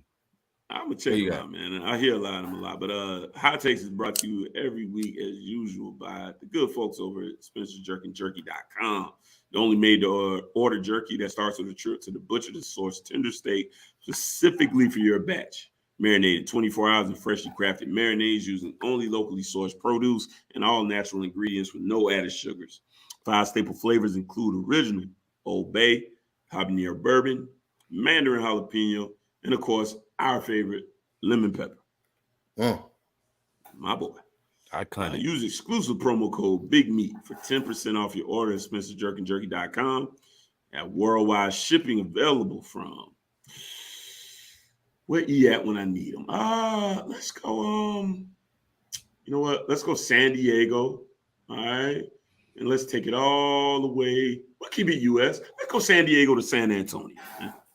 We'll keep it in the States. You ever been to San Antonio? I have not, but I've heard mixed reviews. I liked it. We had me and my brother. You guys were down the canal area, whatever. Yeah. We went down the Riverwalk and shit. Riverwalk. Yeah. Yeah. No, I like San Antonio, man. Great food. Different. It ain't a party city, but you go with the family. It's hot as fuck. It's of course. That shit Southern Texas too. If I'm not mistaken. Right by like near the border, and they have. I said this in the past. Their Mexicans look different than ours. It's facts. How so? No doubt. They send us the workers, fam. Yeah. They sent California and Texas the bad ones, boy. I'm telling you, they are different out there. I can't vouch for the Cali ones for sure. They send us the workers. I'm telling you, they look. I'm not saying. Hey, roll that footage, Harlan. They look different. That's my bad. You know that's my bad, Larry. Huh? I already know. Yo, it's your boy Trey Pound, the moisturizer. Y'all go listen to Cup. I have 3 questions for y'all boys. One, I may sound a little loud because I'm asking these questions from Miami new renovated cubicles. But the first question is, one, if y'all boys had to redo interview y'all done with former guests in the past, like if there's any questions y'all missed, or something that you just forgot to ask, or a moment that just you wish you could have had with a former guest, who was that guest and why? Second question is, we know Plies is tapped into Big 3 Twitter, but none of us know what team he root for. So what team do y'all think Plies root for? If so, then tell us why you think that's his team. And then the third question is, we about to have the big tailgate down in New Orleans. So I was wondering if somehow y'all boys can have some type of Plies Boosie type of game day experience. If y'all can get them boys game day experience, and who will win that versus if they were to do a versus? And those are my questions. Thanks for the content. Y'all boys salute, man. Bye. Good shit, man. I like 3 questions. Yeah, I like the cubicle joke. That shit was funny. A good joke. That was good. Didn't see that coming, I gave Paul. a hearty laugh. Didn't see that coming. I gave a hearty laugh on that one. Hey, for me though, interview what I want to do is Sean Spence. The reason why is because my guy won on the show for that one. Yeah. And you said you had some questions, like some questions that we couldn't ask. My man slept through that motherfucker, bro. Yeah, he was out of there. That was classic. They know it's my bedtime, boy. They were scared when we set it up. They're like, "Oh, was like, bro, don't go." Yeah, we was. That was the first thing damn so disappointed, man. I felt bad. I tried, man. That was the first thing that came to mind too. Hey, because CJ was like, "Man, get a nap now." Yeah, I take a nap, bro. I take a nap. That was the wrong suggestion, though. Well, no, it was the right suggestion. It's just the way my anxiety was set up. If I know I need to take a nap, I won't take a nap. I'm like, I'll be like, come on, we gotta go sleep. Go sleep. We gotta sleep. Because I'm the worst at trying to take a nap, bro. It is hard for me to take a scheduled nap. If I need it. So I've been doing better at that shit, because that's good. That's good, like self-care, man. Taking proper naps, just recharging, bro. Just recharging. Be fighting sleep and shit, man. Man, take that fucking nap. You ain't too grown to take a nap, dog. Ain't no such thing, bro. Exactly, bro. I'm 41 years old, bro. If it's time to go sleep, it's time to go sleep. So recharge and bounce back. So I guess Spence, the first that you might want to, like if you Spence just for that fact. It's kind of funny. Spence was my original answer, but actually, and this is something that we're going to try to see if we can set up in the future. I brought this up in our group chat privately. I kind of want to redo damn near everyone except maybe Crow. Crow gave like everything up. Like Crow was like, we're gonna get Crow in the building. We're gonna get Crow was like everything. We still can talk. We still can talk. Like the thing about it is, all our content ain't gotta be. We can bring all these guys back on and talk other shit. Right. Like, all of it ain't gotta be about they fucking background in college football, bro. We can talk other shit too, you know? Right. So that's where I was going. Yeah, exactly. Headed to. I brought it up Crow gave in the past, and I would just interview.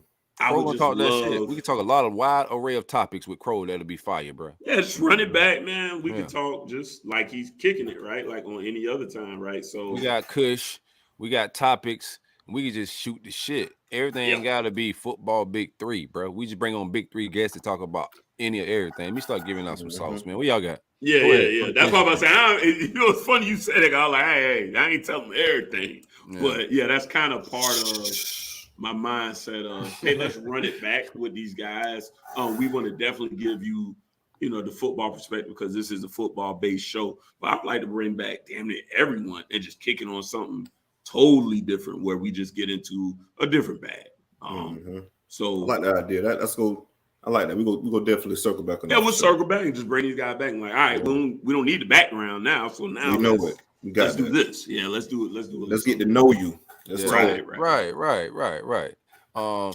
we go. I'm gonna go one that we haven't had on, but I interviewed Urban Meyer. I would like to have him on in the Kush House.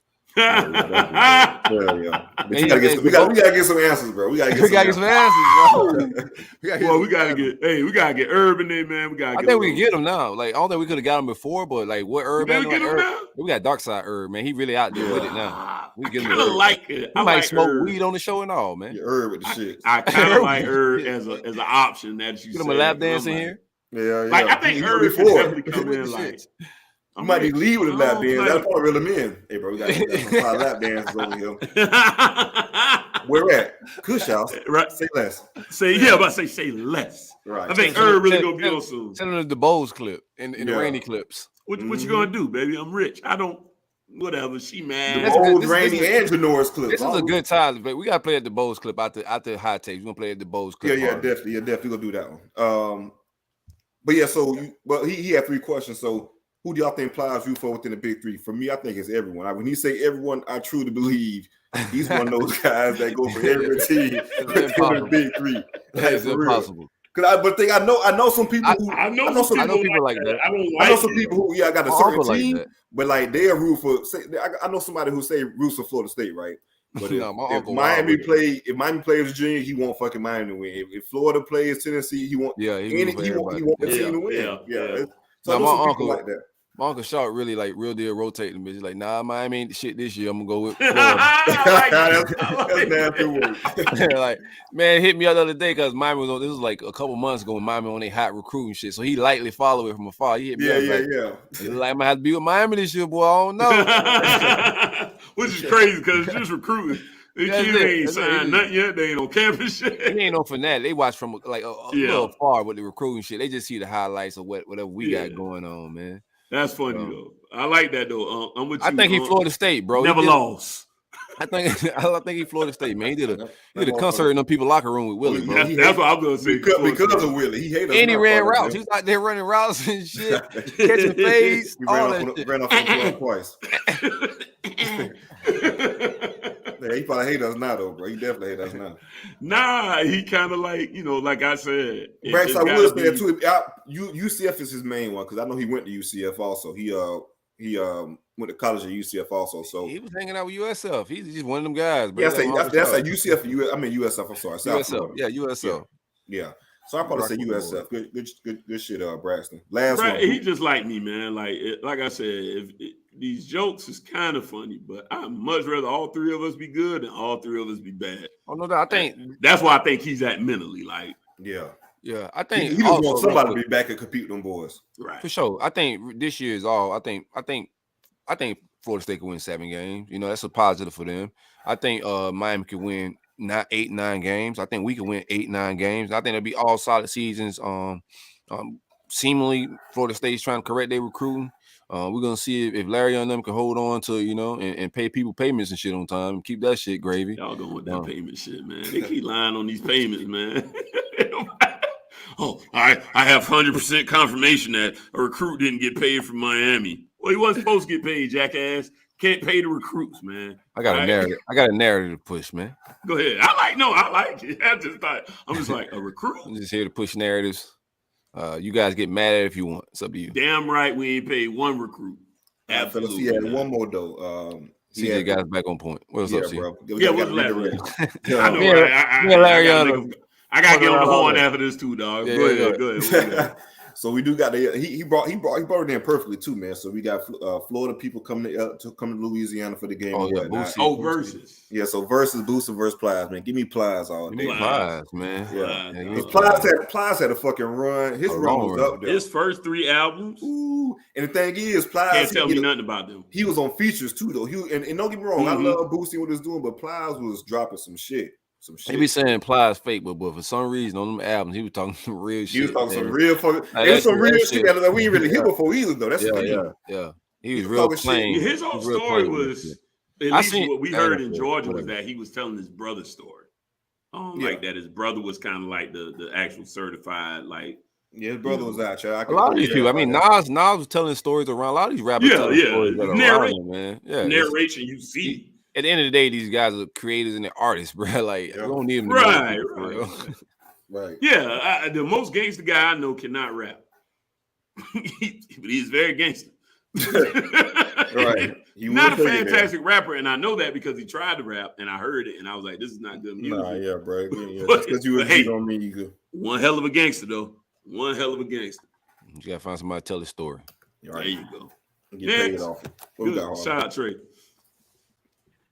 Fellas, what's going on? It's Ron again. Have a few takes / comments about the Monday show I just finished up. For starters, the Scantron test. Whenever I didn't know the material on the test, I would always honestly just make the best pattern on the Scantron that I could make, knowing good and well that I was going to fail the shit anyways. It just made sense for me just to make the best pattern possible and hope that maybe the teacher was feeling good that day and give me points on creativity. Also, to me, maybe not necessarily far and away, but to me on stand-up, Tip's verse was clearly number one in my opinion. All three, Trick, Tip, and Wayne, had really good, really solid verses. But to me, Tip's verse on stand-up was iconic in a way. Also, Remember the Titans, probably my favorite football movie of all time. I've seen it maybe, 25, 30 times probably.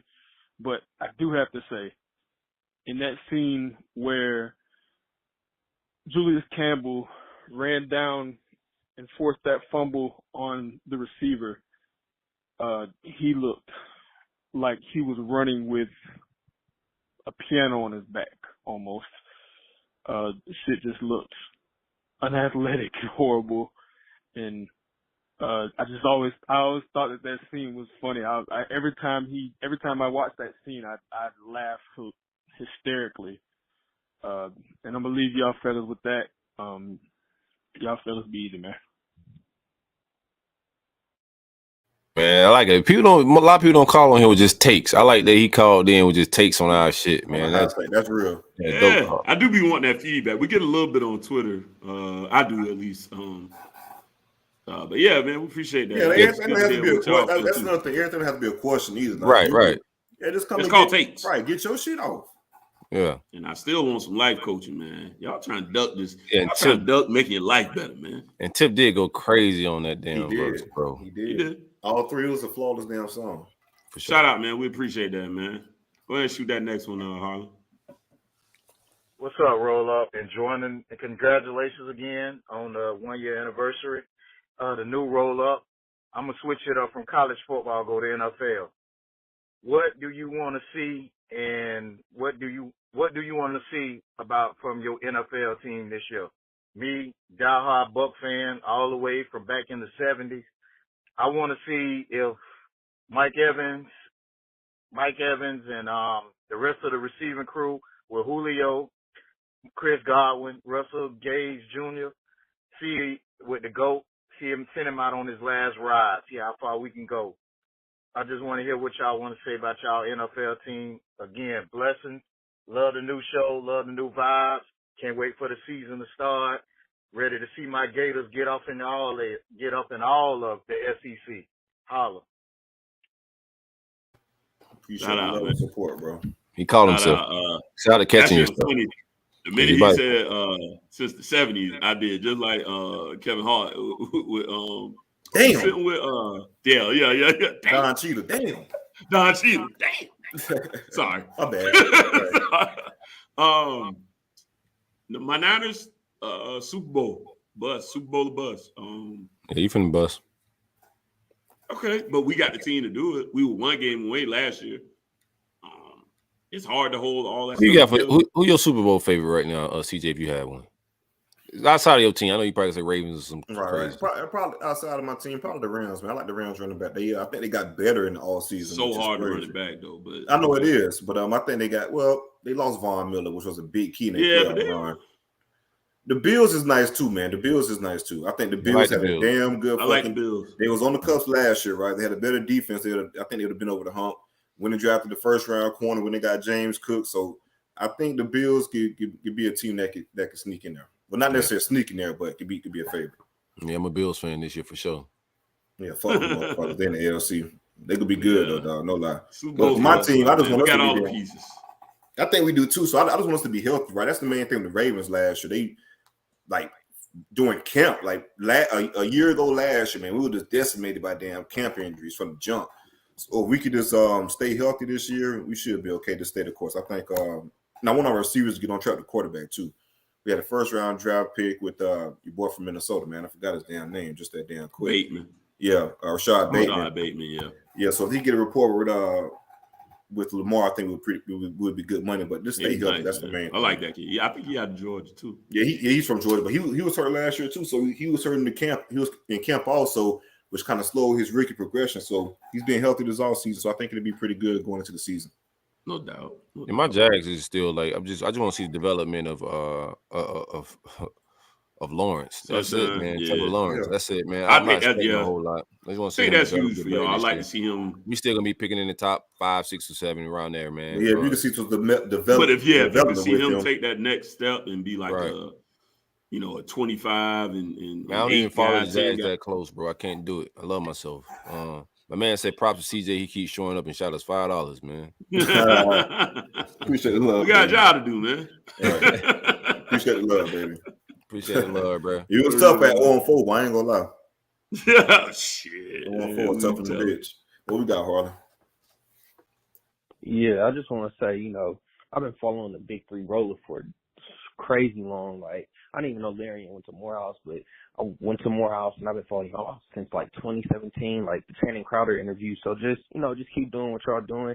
CJ, great to have your perspective on things. Shout out Bethune, shout out Bethune Grill and everything.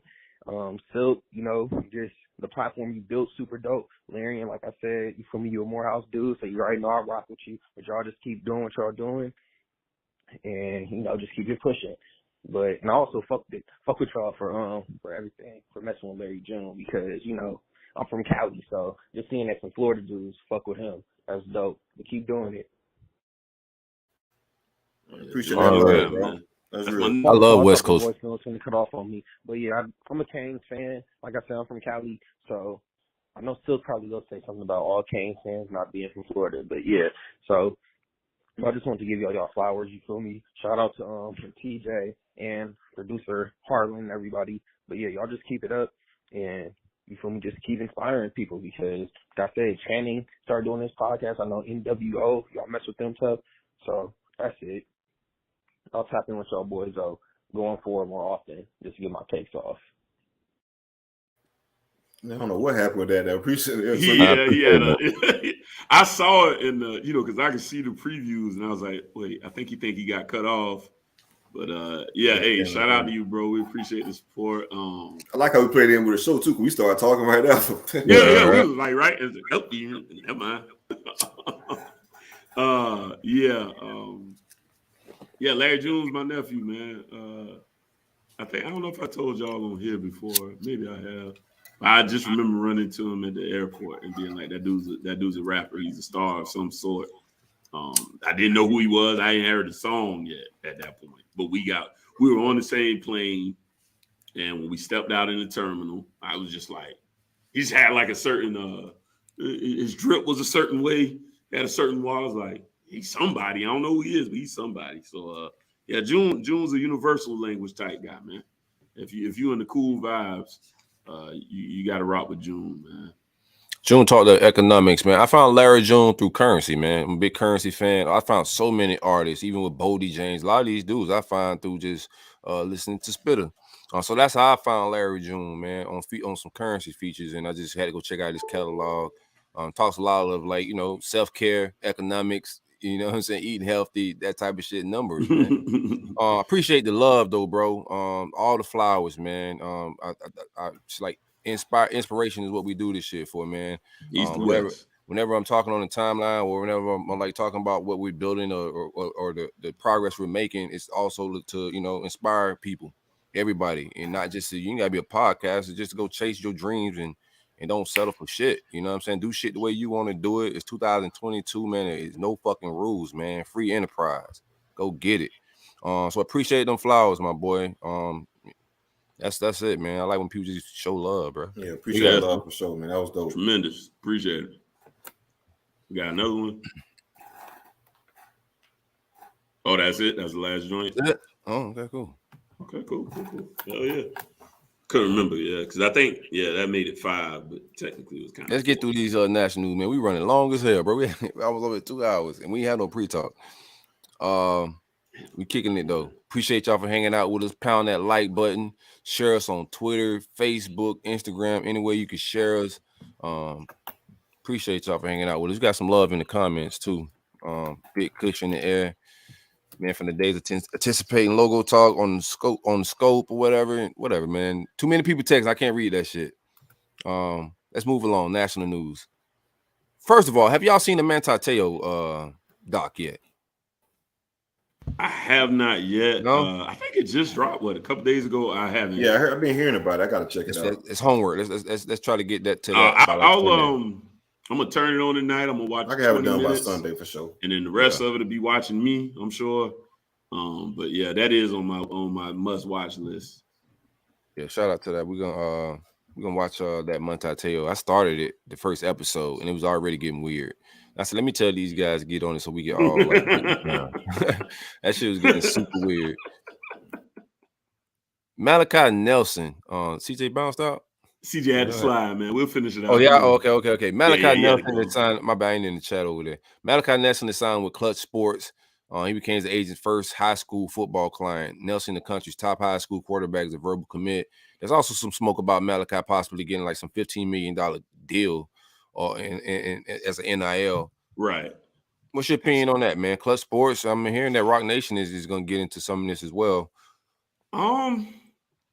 It's kind of like part of what you said, and I I've kind of echoed this sentiment a few times on this show, but it was something that I really didn't think about. You and Logan actually are the first ones that kind of brought that to my attention.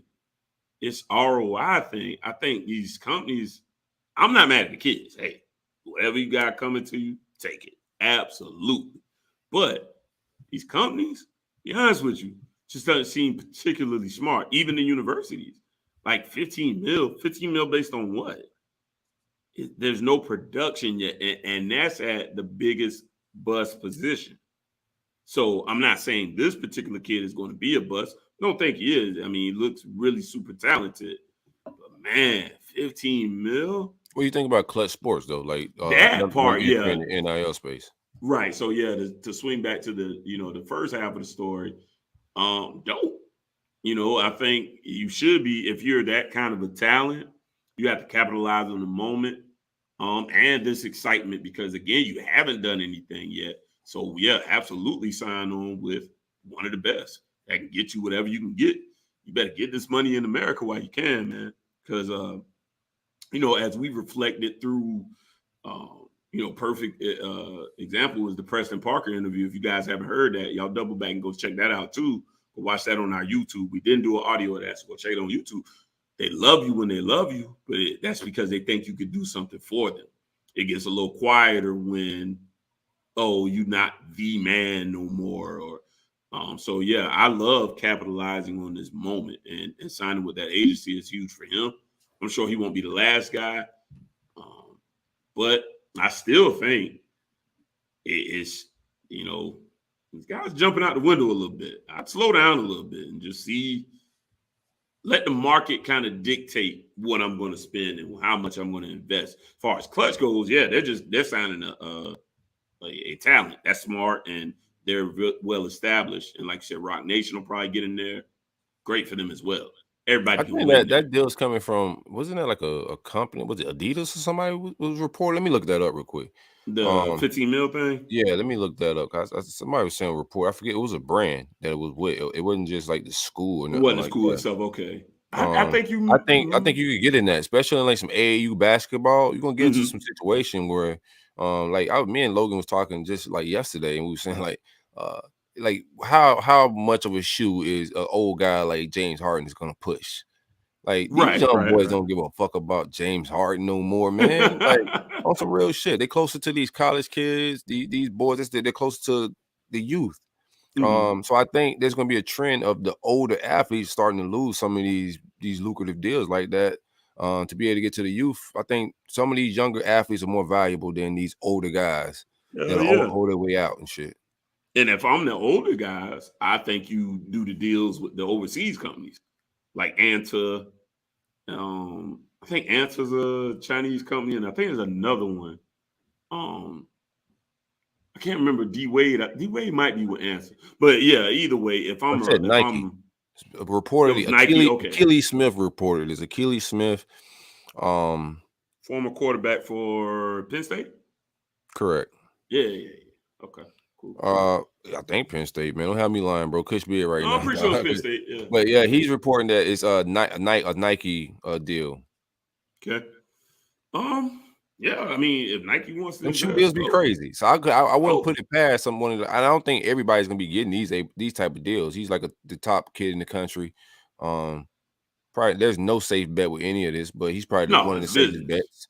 Right. It's business. It's calculated risk. So this is big dog shit. Like we thought NL. I think this is the year they let the peons play around in the NIL market. Now you're gonna see, because Adidas and Nike haven't been operating in that shit at all. I think you're gonna start seeing them step in this season and the following season. It's gonna get some big numbers gonna start popping up, and also with the agent shit. Like it's been a lot of like people being able to be agents right now and move in the agent capacity, and I think all that's gonna be a little bit different with Rock Nation, Clutch, and all these different people start navigating in that space as well. Yeah, I think year 3 is really the year to do it because now you have a little more evaluation of talent, social media presence. You can actually kind of attach something to, you can attach a value to these guys at this point. Right. The market is, starting to establish itself.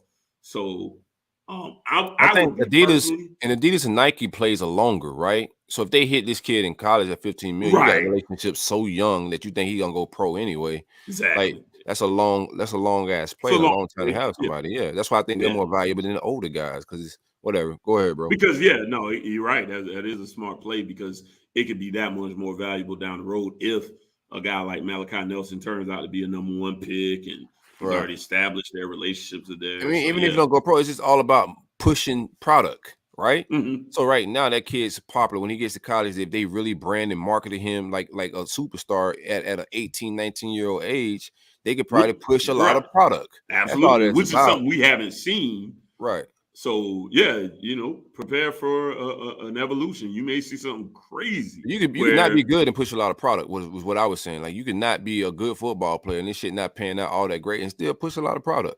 Possibly, yeah. But imagine if you are good. You know what I mean? Right. Like it'll really take off then. Because now it's like, but yeah, I see what you're saying.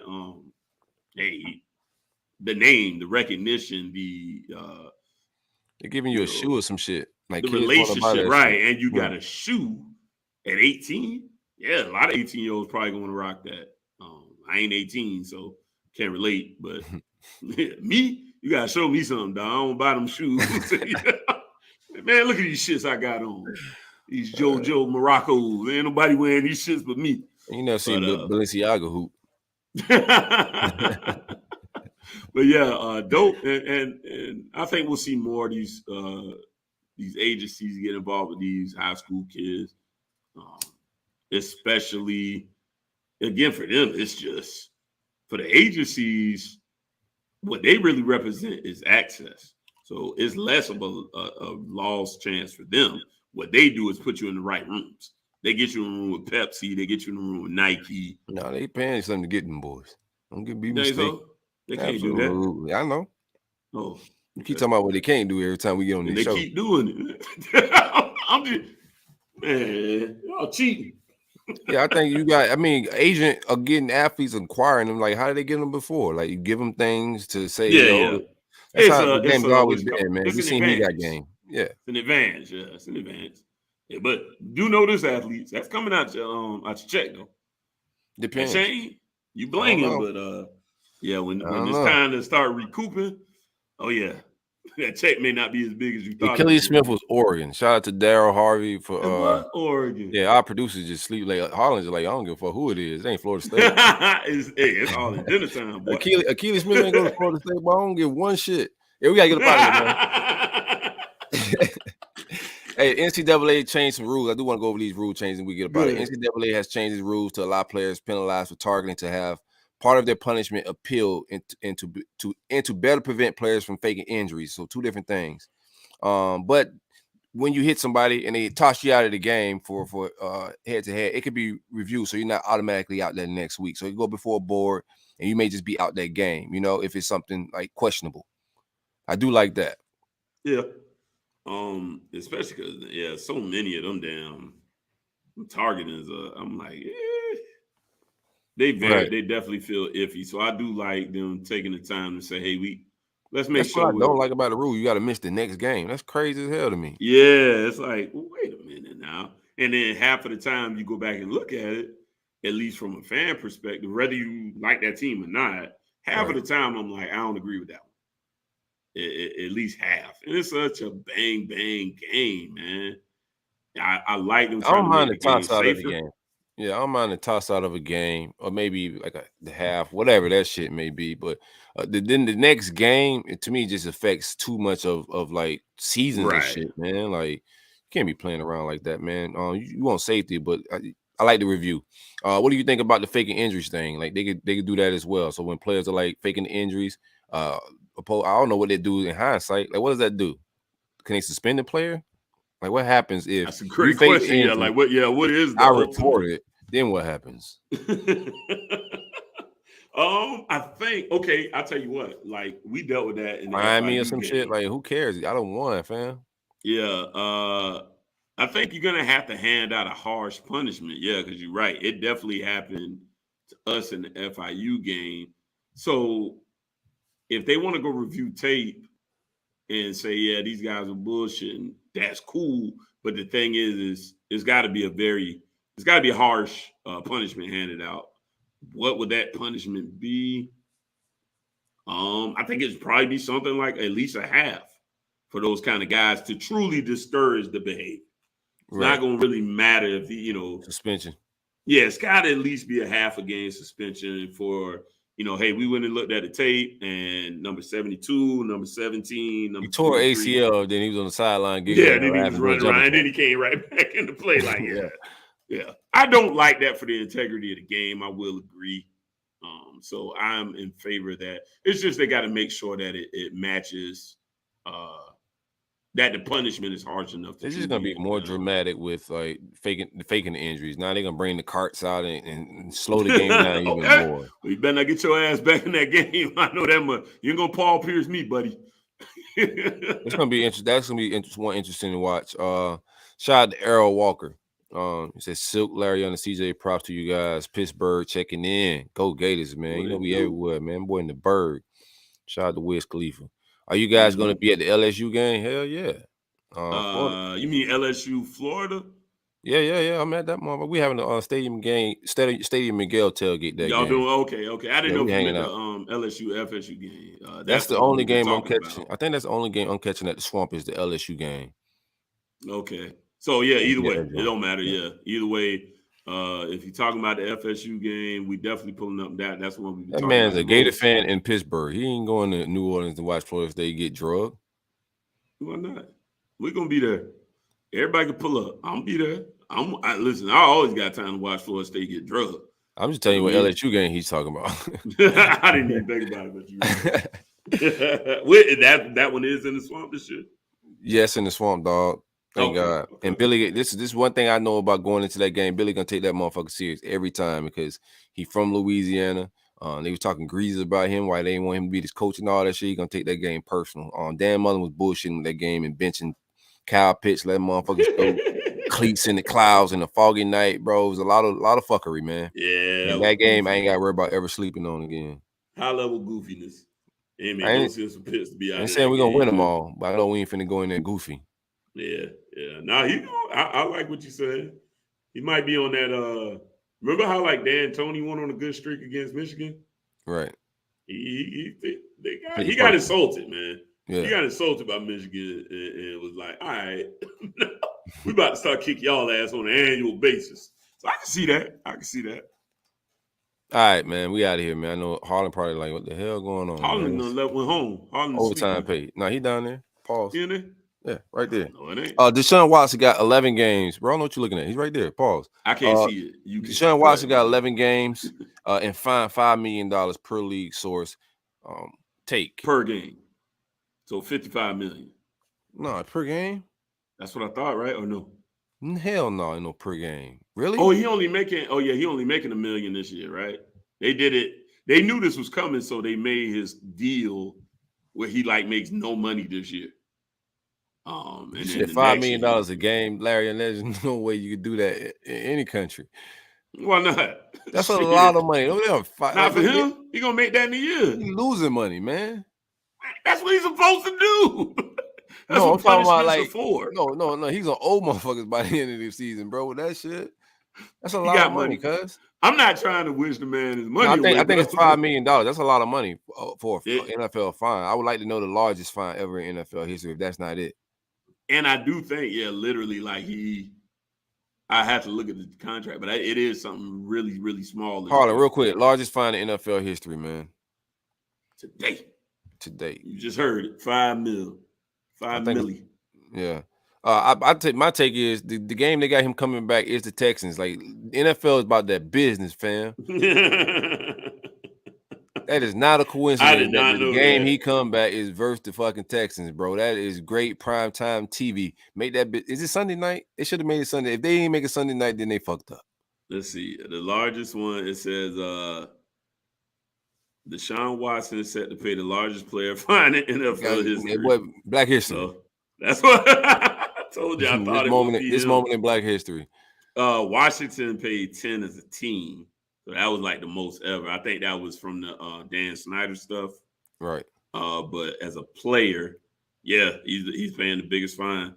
Because the Broncos, the Broncos are third. Larry I'm trying to get him to pay $5 per game. That's nuts. I don't care what he pays. That boy been broke as shit. He want to be rich paying $5 per game. Boy, that boy finna be going through it. He might be smoking Newports. Bro, they get that a year now. That's just basically not getting paid for the year, which essentially is that's a lot of money, cuz. That's a lot of money. But what I'm saying is, no, I mean, to me it is. And it is a lot in general. But what I'm saying is they were kind of upset because they was like, man, he's not going to have to even pay enough. So this year, and I have to look at the contract. $55 million. That would have been nuts. I don't care about that shit, man. Why you crying for rich people, dog? No, it's just could crazy. Be in the nasty man. That's a wild ass fine. He's definitely listen. That's a lotto number. I'm not saying Deshaun Watson sexually assaulted anyone. He's definitely a nasty man. Sometimes you got to pay for being a nasty man. That's crazy, nasty fine, dog. I feel sorry for him. I don't care about everybody. $55 million is crazy. He hasn't. He stood on his shit. Do we got the video of Deshaun Watson? He stood on business. He said he did none of that shit. Yeah, all right. I ain't did nothing wrong. You're gonna pay regardless. It ain't just that $5 million. He might end up getting the $55 million with all these lawsuits and shit. Like, who knows? But right. He's paying $5 million that, and I think he got some silver suits out there that did he start to sell on any or what's we ain't got no feet. I think he settled them. I don't remember, man. I'm trying to keep up. Let's get up out of here. Hey, we appreciate y'all for hanging out with us. Pound that like button for y'all get up out of here. It's the roll up, it's the vibe. Tonight we're gonna drop that the Sanford 3 episode. So y'all look out for that. If y'all going to bed, check it out in the morning, but it's gonna be on this feed. Y'all subscribe to get all the notifications. Send this to your people, man. Spread the word. Help us build this shit. We're gonna have a wild fall. It's gonna be fun. The game's about to get played. People gonna start losing. No cap on Sundays. We got the reaction show where the fans call in and talk their shit, man. Sunday morning, right after the games. All the vibes is on the way, man. We appreciate y'all for hanging out with us. Larry, you got any shout outs? Man, I absolutely did. I'm gonna have to start writing these down because I forgot. Me too. So I have them. I had them all the time. Sure. I get on the show, do Kish Be Big. I'm like, all right, fuck everybody. Like, who I was gonna say? Yeah, not fuck everybody, love everybody. But I did want to do some specific. Yeah, that's all I love. But shout out to the influx. We have more Kane reps tonight, man. I appreciate that. Thank y'all for pulling up to the live viewing tonight, man. Can't remember the rest of it. McCain's hanging out with us, man. Shout out to my man. I forgot my man on the timeline. I think it was KP. giving us some love and just saying they get the show. You know what I'm saying? We're gonna talk our shit, but everybody on this bitch be hanging out, man. It's a brotherhood. Yeah. Shout Y'all out to quit him. laughing at my 55 million, man. I don't give a shit. That's a wild ass 55 fine, million man. to him is like 5,500 to us. No, it's That's not. a lot of money. That's not that to Bill Gates or nobody, boy. 55 million is a lot of fucking money, boy. I don't give a fuck about that shit. Boy, that changed everybody listen to this show life. All us together. We split them up. I know, but I'm saying, a lot of okay, fucking money. he don't get 55 million this year, get it next year. If you don't get this $55 million, I promise you, you're gonna lose sleep about that shit for another decade. I think you get that like next year though. I think this year was like $1 million. No, this is not the fun. Yeah, I was wrong as fuck. Fuck y'all. We would have started riding in the streets, man. We'd have to protest about that. No, shit, I wouldn't. Yeah, we had to. I said too much money. Too much money. All right, we out of here, man. It's the Roll Up Into Vibes. We appreciate everybody, man. Tell a friend to tell a friend to tell a friend to tell a friend. You're Harlan. Oh, we never.